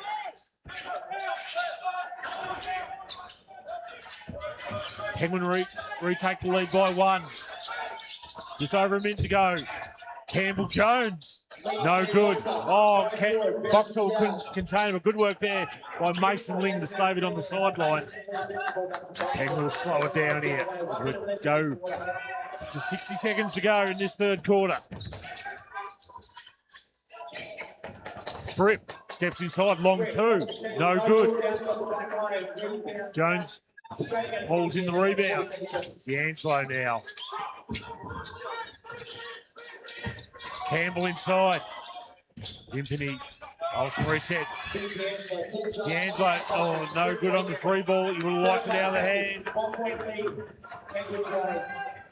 30 seconds to go. Ling drives, had to kick it out there to Sorensen Miller. Corner 3, no good. Brown over the back of Impany with the offensive board and puts it in for 2. Oh, Ken Brown doing Ken Brown things. 12 seconds left to go in this third quarter. It's the Blues by 3 after Ulverstone hit the lead briefly. Here goes D'Angelo. 2, 1. Oh, Vinny D'Angelo just popping in the air. Drain that mid-range too. And we've got ourselves a ball game heading into the final 10 minutes of the NWBU men's season with Penguin leading Ulverstone 52-51. Top scorers in the game so far for the Penguin Blues. Cameron Brown with 19, Arnold Fripp with 14, Mason Ling with 12. While for the Hoppers, Vinny D'Angelo got going that quarter after a bit of foul trouble. 23 points. Paul Campbell with 13. Noah Clark with 6. Just as Penguin looked like they were taking a stranglehold on this game, Olsen, Phil rolled the dice with Vinny, brought him back on, and it paid dividends. Yeah, look, they're just a different team offensively with Vinny on the floor. He's just that shot maker. Moves really well off the ball, Coley. You know, he knows that he's got to get it through hands, the ball will come back to him, and he's just a good shooter, gets it done. So, you know, for Penguin, I'd be, again, attacking him straight away early on. Don't need to force anything, got to be patient, but make him play D, put him in situations where he potentially could foul. Some of the other numbers tonight, leading the rebound count. Cam Brown with to go with his 19 points, 10 rebounds, 4 assists. While for the Hoppers, Paul Campbell with 10 rebounds to go with his 13 points. D'Angelo with 8 rebounds as well and 2 assists. Noah Clark, 6 points. Hasn't been active on the scoreboard, still has 7 rebounds, 4 assists. And Joel Beveridge, 5 points, 7 rebounds, 2 assists. Yeah, so a couple of guys that really helped Ulverstone out the other night was Campbell Jones was in double figures. He's just 1 from 9 at the moment. Noah Clark 2 from 11, just 18%. So those two are sort of off, but hey, we've got 10 minutes to go. We saw what Latrobe women did. They didn't hit a 3 all night to the fourth quarter. Yeah, the Olsen shooting percentages, 18, 11, 16, and then 41, and Paul Campbell at 83.33%. Chad McPherson tonight, none of 4. None of 4, yep. Come into the game averaging 15.5 points a game. You wonder whether he's fully recovered from that injury. Kept him out for a large chunk of the season. Of the large stages of the season. So back underway here. Final 10 minutes of the season. Will it be the Hoppers? Will it be the Blues? We're about to find out. 1 point the difference in favour of Penguin. 3-pointer goes up there from Dilger. No good.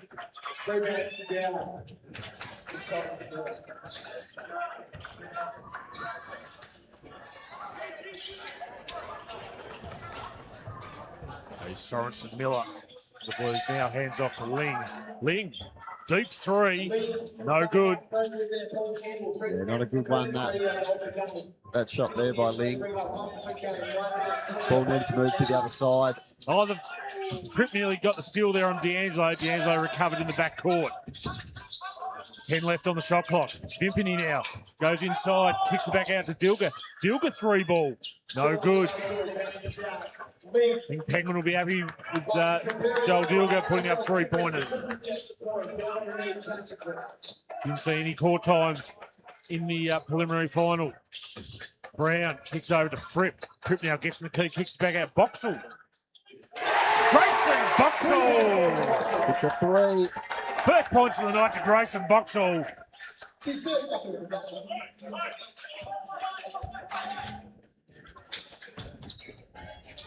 That's the Blues by 4. Campbell now inside. Goes to work on Fripp. Oh, too strong with a shot there. Campbell nearly gave away the foul there on Sorensen Miller. Trying to get the offensive board there.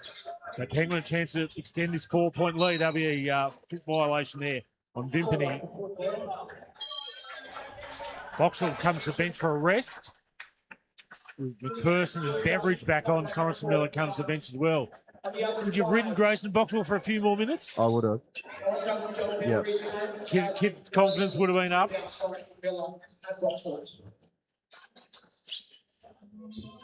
Beveridge now. England back with their starting 5 on the floor. with 8 minutes to go. Fripp's got to put it up. No good.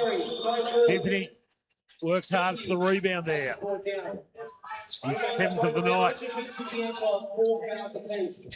Campbell now goes back outside. A little two-man game there with D'Angelo. Now Clark can't get the fall. Will go over the line for 2.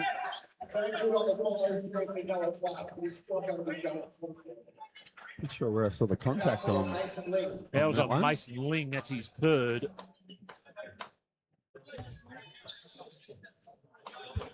Joel Beveridge just questioning the call as well.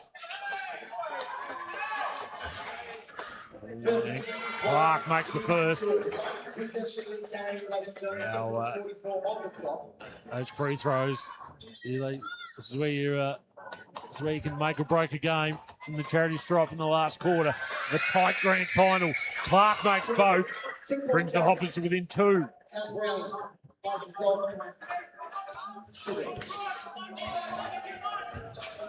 Just over 7.5 minutes left to go in this final term. Off Anthony's foot again.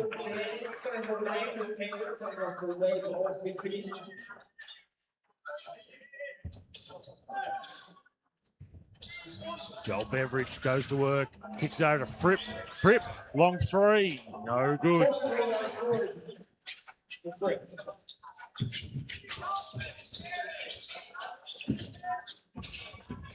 Just made the 4 3-pointers all night. As D'Angelo hits 2 and ties it back up at 55. So combined, the teams have only made 7 3-pointers all night in this grand final.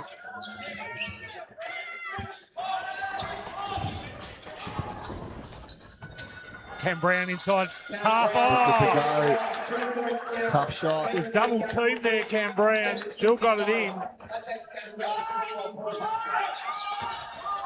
21 points now for Cam Brown on the night. To go with 11 rebounds, 4 assists. D'Angelo fades away. Oh! Vinny D'Angelo heating up here at the Devonport Recreation Centre. Tied at 57. D'Angelo with 27 on the night.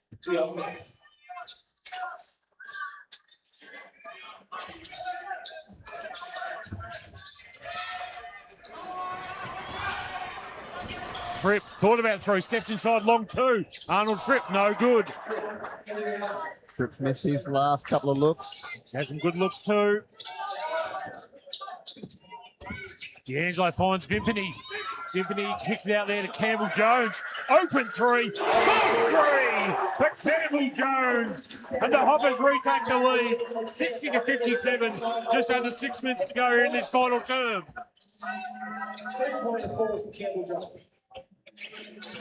Joel Beveridge now works his way inside, kicks back out to Fripp. Fripp goes out for the 2, draws the foul on Campbell.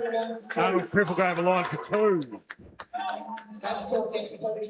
3rd foul on Campbell. The Blues haven't really tried to look at hunting D'Angelo on defense, Collie. No. He's currently guarding Chad McPherson that's just in the corner. Allows him on the weak side, and the ball's not going through him, so I don't think that's going to work. No. So Fripp makes the first free throw. That's a bit of a mouthful to say. 15 points now for Fripp, margin at 2. Misses the second, the pack fly for the rebound. Campbell gets the loose ball.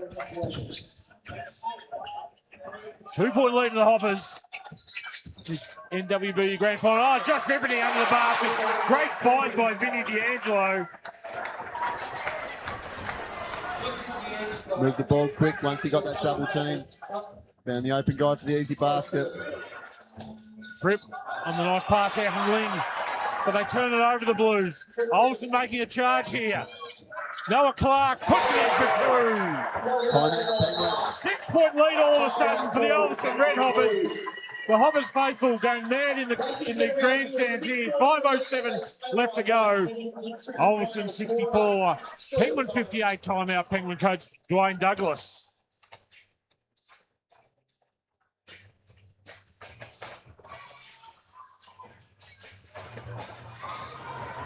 Penguin have had some open looks in the last couple of minutes, just haven't been able to knock it down. Olsen, I think with a lot of attention on D'Angelo, other people have now become open. Jones open three-pointer. Vimpany open underneath the ring. And that's where Vinny's not forcing anything. He's trying to make the right play. Taking what the defense gives him. Reading the defenders, sees a double team coming, knows that someone's open. Doesn't take that extra dribble into trouble. The Blues just seem to be a little bit rushed at the moment down their offensive end. 5:07 left to go here in this game. I reckon my voice has got about 5 minutes, 7 left to go as well. I'm not sure I can handle overtime move. Yeah, it's definitely past your bedtime, Coley. Well, that Penguin Devonport qualifying final finished 10:45. I'm not sure we'll quite get to that level. I'm looking forward to a sleep in tomorrow morning, let me tell you. 20% Just great to have Rather long time out. Just great to have two close grand finals which go down to the final stages. Oh, absolutely. That's what we want. We want a tight game. Want the crowd involved. So here we go. 5 minutes and a little bit of change left in this game. The Hoppers by 6 over their fierce rivals from the Central Coast. Chad McPherson inside. Good defense there by the Hoppers. Tripp now goes inside and drives and is successful. Tripp now with 17 points. Good to see him not settle for the jump shot there and be aggressive at the hoop move. Yeah, Penguin were definitely going to chat on that play to see if they could get Vinny fouled out as he does a pull-up long two from the corner. And Ling threw the ball off Noah Clark's feet there, went back out of bounds. Penguin will get the ball. The Penguin get the stop thereafter. Down 4, 4.5 minutes to play.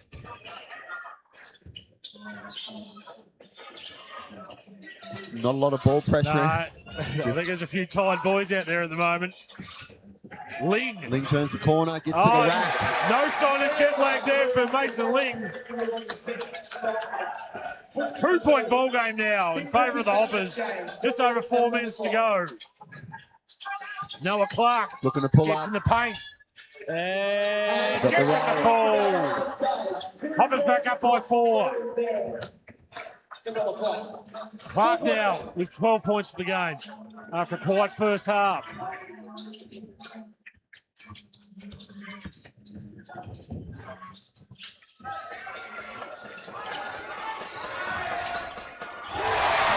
Blocked down by the Hoppers. I think it was Jones. Mason Ling's 4th personal. So all of a sudden the foul game is going to come into it these last 3.5 minutes. Timeout called by Olsen coach Phil Thomas. 3:36 left to go on this one. It's a 4-point ball game in favour of his Hoppers. Great defensive play there by Campbell Jones. Just stayed right in the pocket of Ling to get a piece of that 3 ball and forced Ling into a loose ball foul. So good stop there by the Hoppers. Who do you like from here, Mo? Oh, look, again, it can go either way. I just probably like a little bit about how Ulverston's dictating the game a little bit better at the moment. But we'll see what happens after this timeout. Do you get the feeling this game rests on the shoulders of one V D'Angelo? He stays on the court. I do, yeah, absolutely. Ulverston win. You know, he's a handful for Penguin defensively. He's just got to make the right play. He's just not looking for his own here, right? He's got to look and make the right play when he reads those double teams coming towards him. I just don't feel Penguin doing good enough job of that down the other end. McPherson steps out, Ling steps out, Brown, Frick, Beveridge, all onto the court. So the players break from their huddles here at the Devonport Recreation Centre. 3 minutes 36 left to go here in the season. It's the Hoppers by 4. In what's been a seesawing grand final. Just when one team looks like they start to make a run, the other pulls them back. At the moment, it's the Hoppers with their noses in front. That man D'Angelo brings the ball down the court. Guarded by Joel Beveridge. Noah Clark now. Goes inside. Oh, Noah Clark, silky smooth from the Hobart drive-in player. 14 points now for Clark. He's come to life in this quarter, Coley. He's made some big buckets. Fripp now goes in, goes up onto Cameron, puts it in for two. Arnold Fripp with 19 points on the night. Yeah, looks better getting downhill, Coley in the paint. Just not settling for that outside mid-range jumper. It's still a 4-point ball game. Just under 3 minutes to go now. D'Angelo gets in the paint. Oh, can't get full. That's Campbell with the rebound. Ball goes out of bounds. Ulverstone will retain possession. I thought D'Angelo had done everything right there. Just rimmed out.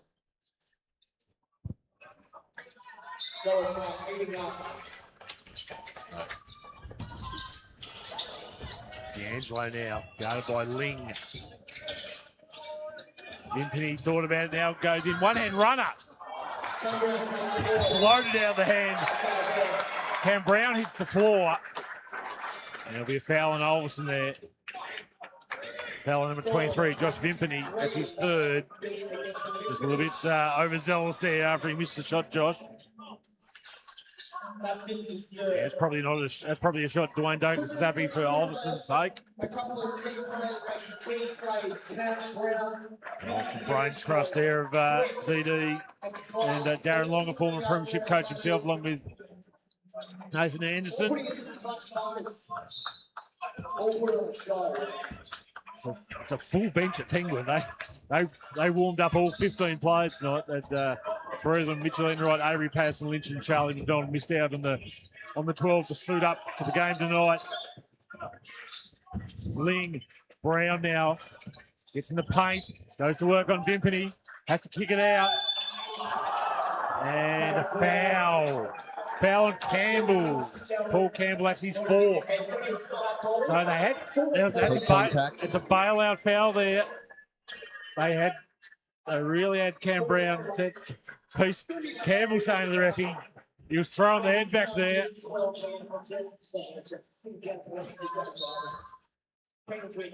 Still a 4-point lead here for the Hoppers. 2:15 left to go. Brown goes to work on Vimpany again.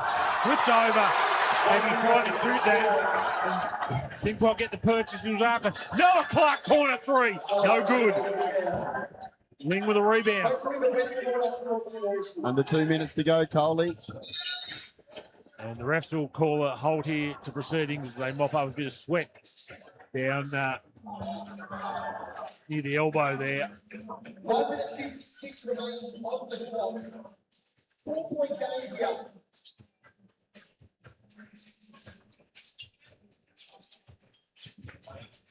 As famously said many times, ladies and gentlemen, you don't like this.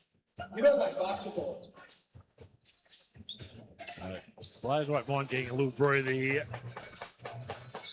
Penguins have been pretty much running their starters from about the 8-minute mark of this quarter. And I don't think Phil Thomas is planning on making any subs himself either. He's going with the starting fives to sort this one out unless someone gets fouled off. So here we go, back underway in this grand final. 4-point lead to the Hoppers. Chad McPherson still can't make one. Oh, Fripp couldn't make it the rim, but gets fouled. Will go the line for two. Paul Campbell's done. That's his fifth personal foul. So another wrinkle in this intriguing matchup with Paul Campbell coming to the bench with 5 fouls, 13 points, 14 rebounds, 1 assist, 1 steal for the Hoppers big man tonight.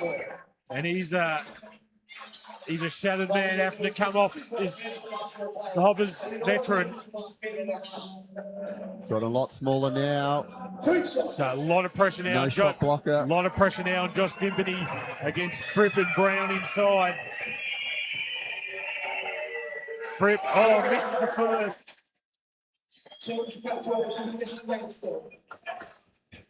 Every free throw becomes more vital. They're all still worth 1 point, but the weighting on them becomes so much heavier. Fripp misses the second. again. D'Angelo gets the ball, races up the court, goes all the way. That's got to be offensive. That's an offensive foul on D'Angelo. Cam Brown, no, it wasn't Cam Brown. Sit down as well. Joel Beveridge, I think, is it? Joel Beveridge on the floor and has not moved. Has just taken a shot to the chest. So that'll be D'Angelo's night done. As Joel Beveridge just gathers his thoughts there on the ground. Slow to get up, but he's getting to his feet. So the two key pillars of the Ulverstone team, Paul Campbell and Vinny D'Angelo, both fouled out. 1:39 to go. It's the Hoppers by 4. Can they hang on from here? Handy 4-point lead for the Hoppers. This is the big task now with 1:39 to go. But to paraphrase something I said earlier, Boo, Joel Beveridge doing Joel Beveridge things. That's what he does. They need to score on this possession. The crowd has found some voice now. Both sets of supporters. Ling now goes inside. Cam Brown gets the ball now. Kicks out. Fripp. Long two. No good. Rebound comes off Olsen hands. Penguin retain possession. I know it's an open shot, but I'd rather Fripp take one dribble in and let him try to contest that. Yeah. Well, he was being aggressive 5 minutes ago and getting points. He settled for the mid-range jumper there. No good. So, Penguin, 14 seconds left on the shot clock. Oh, McPherson had to work to get that inbound pass from Beveridge. Ling goes against Jones. Off the glass, puts it into a two. There's Mason Ling. 1:15 to go. 16 points now for Ling. It's a 2-point ball game. Minute 10 left to go here at the Devonport Recreation Centre. Jones. Vimpany now. And there's a foul on the play. It'll be on Joel Beveridge this time. Noah Clark just gave him a little. Clark just gave him a little nudge afterwards there. That should be a foul. If you're going to give Mason Ling a tech foul for clapping. Did the ref see it though? I think they may have. Yep. Tech foul. Phil That's Thomas. smart. Phil Thomas giving Martin Parker death stares from the sidelines. There's no need to do it though, No, Colin. there wasn't. There wasn't. You know, you can't do that. It's not the 90s, the 2000s where that was fine. 1 minute and 1 second left on the clock. I'll tell you what, Solly, if it goes overtime, it's done. Oh, Penguin, you think are going to have the advantage man-wise. Can the Hoppers hang on here, though? They lead by 2 minutes and 1 left. So I'm just trying. referees are just working out what. Who's shooting who here? Who's shooting what? That sounded a bit violent. Who's shooting who? Apologies to the kids watching at home. So it's Chad McPherson. Looks like he's going to go to shoot the technical free throw. We've got 1. Hasn't been Chad's night. No points. And still no points from McPherson. So now we go up the other end. The 1 technical shot, not good. Olsen with possession. And timeout called by Ulverstone coach Phil Thomas. Minute 1 left to go here in this 2026 men's season. It's the Ulverstone Red Hoppers 68, the Penguin Blues 66. You couldn't ask for much more for a finish to a season move. Certainly, Coley. This is someone a little bit like the women's game earlier on, Yeah. Coley. Obviously, massive outs with Vinny D'Angelo and Paul Campbell both bowed out in regulation. So Penguin tonight, 6 of 15 from the free throw line. Ulverstone tonight, 16 of 20. Yep. Certainly hurt them. Hurt Penguin from the free throw line.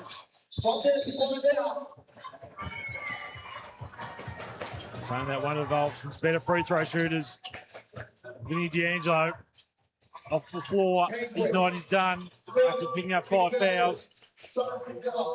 27 points, 10 rebounds, 3 assists for the American tonight. So Penguins still with a foul to give. Ulverstone, Over the limit. they're over their limit. This is tense. 1 minute and 1. Need to be denied here. Let's play ball. Hoppers in bandit. Clark now.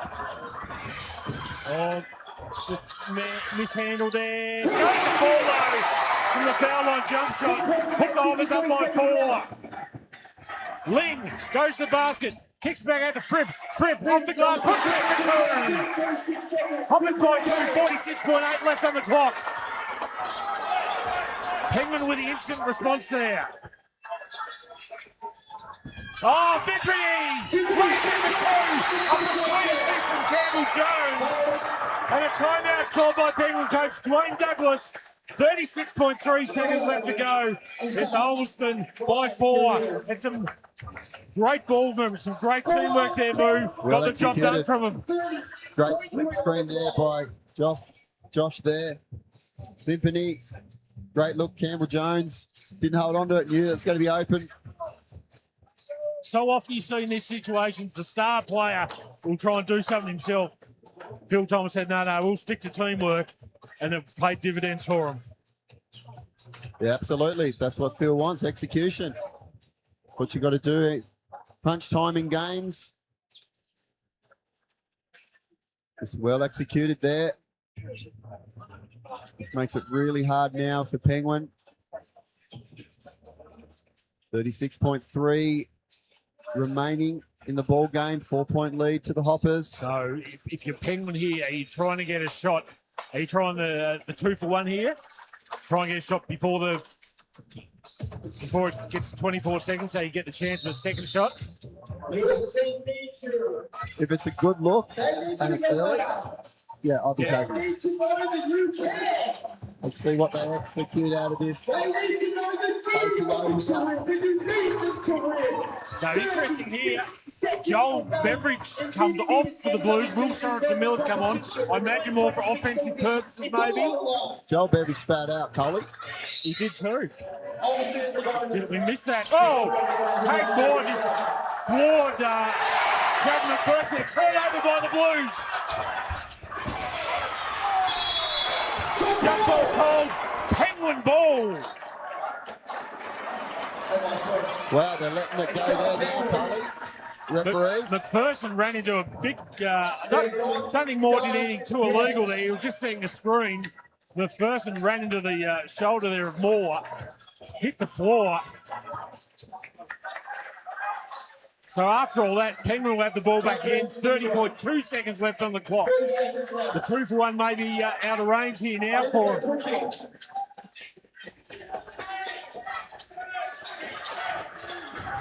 McPherson, they've got to get busy here, the Blues. Ling, corner, no good. Clark with a rebound, gets fouled by Cat Brown. And the Olsen supporters are clapping their hands in delight. They think that might have gone a long way to them stealing this flag. 13.3 left on the clock. Noah Clark will step to the free throw line for 2. He's been very important in this last quarter, Noah Clark. We've got a timeout here, have we, or not? No, someone else got 5 fouls, I think. No. No, we're good to go. No. So Cam Brown, he's only got the 3 fouls, Cam Brown. So Penguin. Do we have got a timeout? We have now. Timeout called by Olsen coach Phil Thomas. Get a inbounds play drawn up here. 13.3 left on the clock. Olsen 72, Penguin 68. Olsen looking to come from 3rd on the ladder to get their first premiership since 2021. They finished the regular season with a 16-5 record. Penguin finished the season with a 17-4 record. I think the general feeling was, Moo, Latrobe at full strength are always going to be a handful. They will never at full strength all year. But the top three teams, any of those teams could win on any given night coming into this final series. Yeah, absolutely. I think, for Devonport, losing Aiden Gibson with that knee injury, and then Hayden Zandy is away in the States as well. So their rotation for Dane Williams and Devonport, he only went sort of pretty much 6 deep as well. But, that's what happens. Next man up, next man up attitude. Olsen at the moment. Campbell and D'Angelo. They're two leading scorers on the bench, fouled out. So they're hanging on for dear life here, and they're nearly at the finish line. 4 points up, 13.3 left on the clock. They'll progress the ball into the front court here. And think if they can get this inbounded successfully, they're well on the way, move. So Jones, easily into Vimpany there. Vimpany gets bear hugged there by Arnold Fripp. That's going to be the 4th foul. And so if he gets another one, he's going to have to take a seat. Fripp's 4th foul. Vimpany to the line to shoot 2. Angel numbers, you decide. 50 to 2. Vimpany 2 of 4 from the line tonight. Misses the first. So still going to be a 2-shot game whether he makes or misses his free throw with 11.1 seconds to go. Makes the second as Josh Vimpany. 5-point ball game, 11 seconds left. Here go the Blues. Bodies hit the floor. Look at the stare off there between Ling and Vimpany.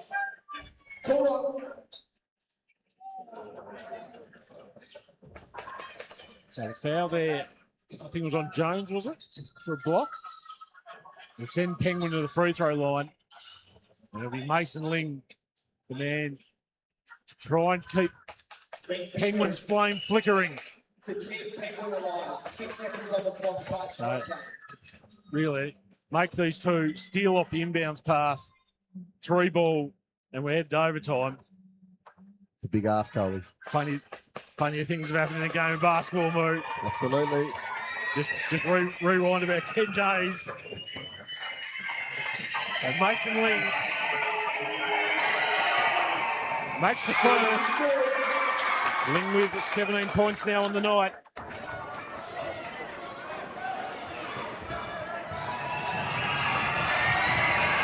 Oh, interesting move. Ling tried to... Ulverstone. The foul called on Cat Brown. It's going to be 2 shots. Well, I didn't see that one coming. Ling tried to just explode the ball off the ring to try and get the offensive rebound. It didn't work. Ulverstone gained possession. 2.1 left on the clock. Noah Clark to the free throw line to shoot 2 to ice this game and give Ulverstone the 2026 Men's Grand Final. Tuesday last week. I wasn't seeing that play from Mason Ling. Only a touch of time left. Yeah, Not tough sure. call. Checking to make sure that they've got the right number. Not sure whether it come from the bench or he come on the floor there. So we're just going to add a little bit of extra time here. I think they'll probably need to add about probably at least half a second onto the clock. So just a little bit of a break in play here. Devonport Recreation Centre. It's the Hoppers by 4. Just under 3 seconds remaining, we think. Noah Clark's at the free throw line to ice this game for the Hoppers.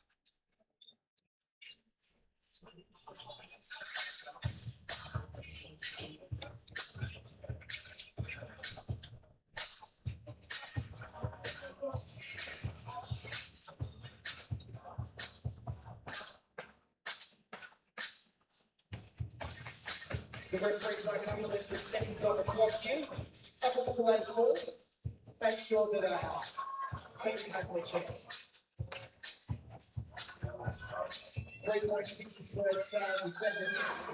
3.4, 3.1. So we've just got the final touches being put on the clock here. 2.7 will be the magic number. 2 shots to come. Noah Clark. Chance to ice this game for the Hoppers. 14 points, 11 rebounds, 5 assists. Oh, gets the first one to fall. And the relief on Noah Clark's face as that fell in was something to behold. Clark makes the second. 6-point lead to the Hoppers. 2.7 seconds left. Cam Brown with a Hail Mary.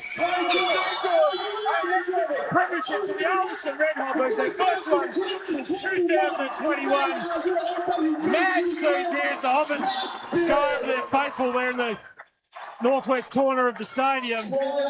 They defeat the Penguin Blues 75-69 in a great grand final. Hard fought, comebacks everywhere, great performances for top scorers in this game. For the Ulster Red Hoppers, Vinny D'Angelo with 27 points, Noah Clark with 18, come to life in their second half, Paul Campbell with 13, while for the Penguin Blues, Campbell Brown with 21, Arnold Fripp with 21, Mason Ling with 17. Well, a great effort by the Hoppers there, Moo, to hold on to the end with Campbell and D'Angelo on the bench. Many would have thought that could be the end of the Penguin were going to overrun them, but they held on. Phil Thomas, a very happy man. God knows how many premierships he's won, but I reckon it's a few. He's going to enjoy a couple of drinks tonight, I reckon. Yeah, well done to the Ulverstone Red Hoppers. Just did enough to get over the line. Some big plays at the end of the game too from Noah Clark. We were saying how quiet he was early on, but ended up with 16 points, 11 rebounds, and 5 assists. Fantastic game of basketball, Kylie. That's what we want from these grand finals. Crowd was into it, but once again, congratulations to the Ulverstone Red Hoppers. Well, I'll head down and get the presentation. Thanks again for your help tonight, mate. Going through a bit of man flu. John, great job, mate. Thanks, Kylie. Absolute pleasure. 2 great grand finals, close grand finals. That's all we want. I hope you've enjoyed watching at home. Stay tuned for the post-match presentations from the Midlands. That's probably a great call.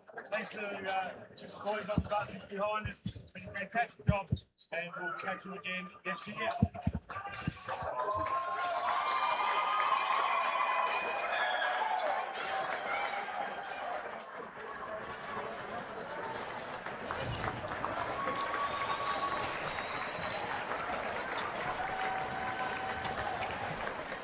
Penguin Blues and Ulverstone Red Hoppers both showing absolute love to the supporters that came out for them tonight.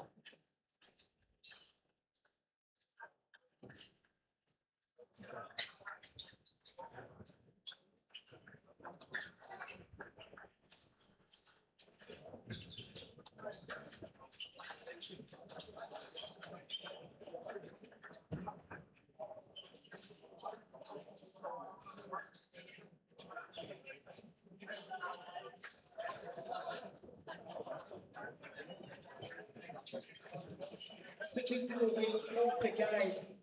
Points scoring leader.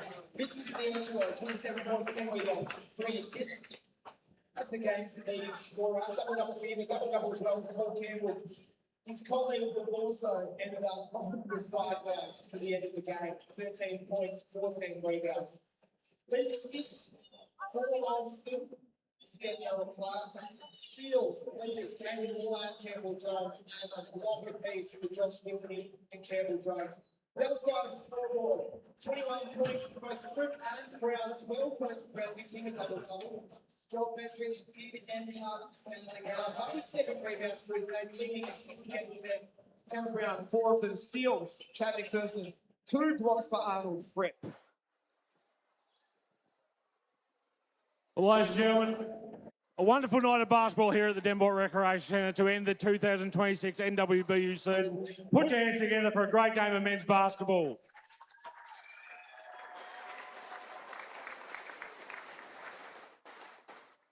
I'd like to start tonight by acknowledging our referees tonight, Martin Parker, Hamish Lynn, Ben McInerney. If you'd like to accept your medallions for your work tonight, thank you, gents.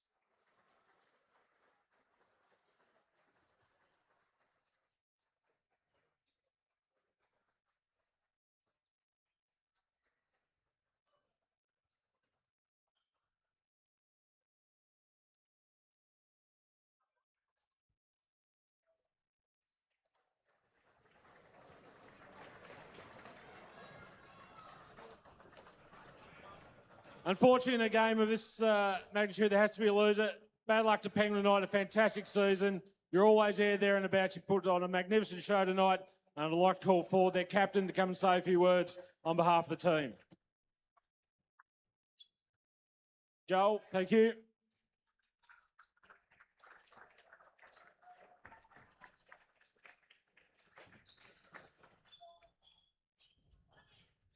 Obviously, really tough one to swallow for us. So all praise to Olby. The way you guys came out and executed down the stretch as well, made some big plays. Obviously, you're a really strong group. We love what you guys do. So congratulations to you guys. You guys are definitely the better team tonight. Well done.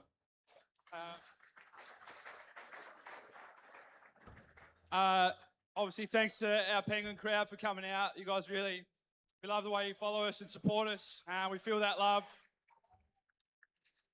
You're an incredible bunch of people.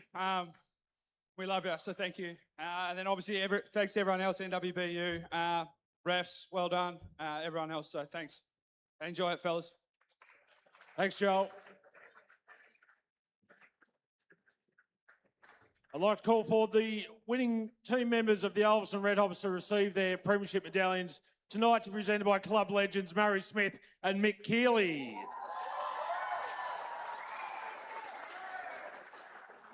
Number 4, Liam DeGuya.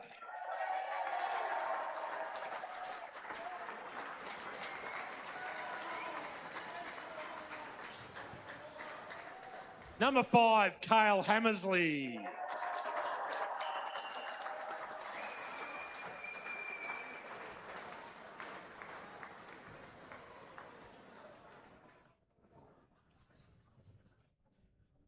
Number 6, Lewis Young.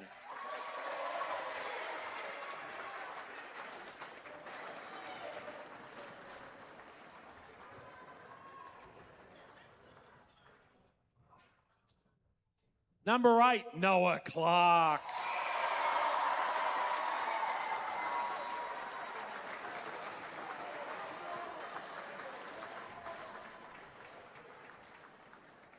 Number 9, Campbell Jones.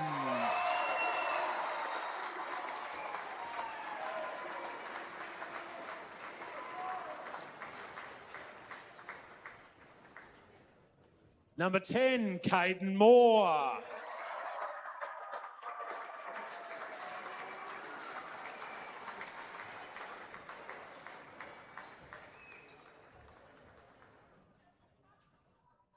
Number 11, Lockie Cruz.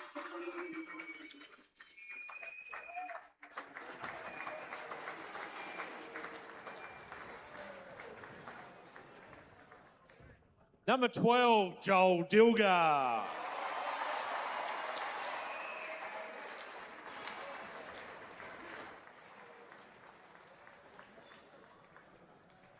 Number 13, Ethan Robertson.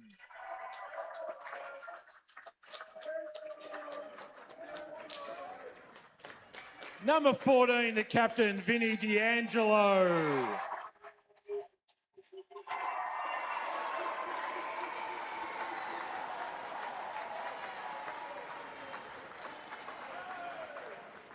Number 15, the man in the middle, Paul Campbell.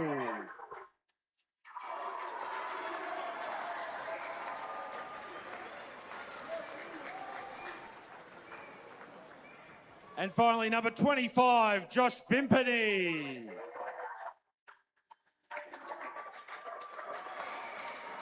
Sorry, number 23, Josh Vimpany. The manager, Adrian Mansfield.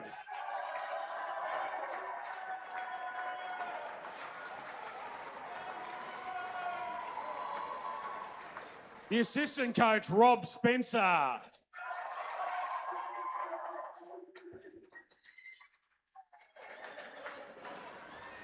And the legend himself in his 601st NWBU game as coach, Phil Thomas.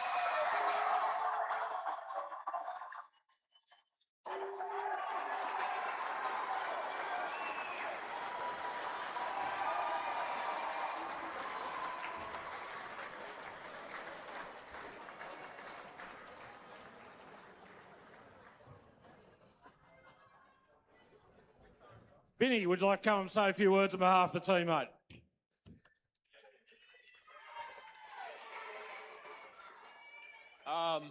Yeah, first and foremost, a lot of respect to all the guys on Penguin. Hell of a game, hell of a season. Always a battle with you guys. Respect to y'all. Yeah, I just want to thank the crowd, especially the Hopper faithful. We felt the energy the whole entire game. You guys were absolutely amazing. Everyone else, thank you also for coming out. It was a really fun basketball game. I think we ended the game with our oldest player was 20 years old out there. Me and Pete just decided we'll let y'all take it, and they did really well. So just a lot of respect to every single person on this team. So much depth this year. Just a great way to end it. And I think special shout out to Phil. Halftime message was exactly what we needed. Really didn't matter about the X's and O's. He said just enjoy the moment, which we weren't doing in the first half. We were real tight, and then Phil came in, told us to just have fun out there together. And I thought we played a really good second half. So yeah, thank you to everyone for coming out. Thank you.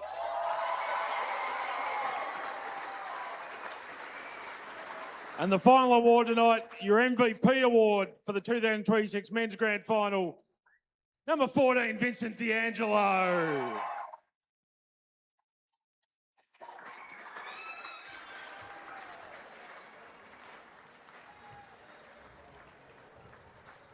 Vinny and Phil, if you'd just like to stay there and grab the NWBU Premiership Trophy and the pennant flag. Your 2026 NWBU Men's Premiers, the Ulverstone Red Hoppers.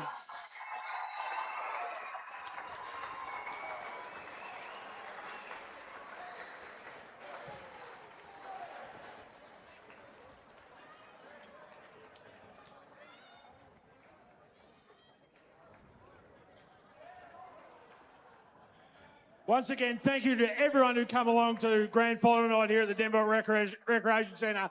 Another sold-out crowd. Basketball alive and well on the northwest coast of Tasmania. We'll do it all again next season. Thank you very much. Safe travels home.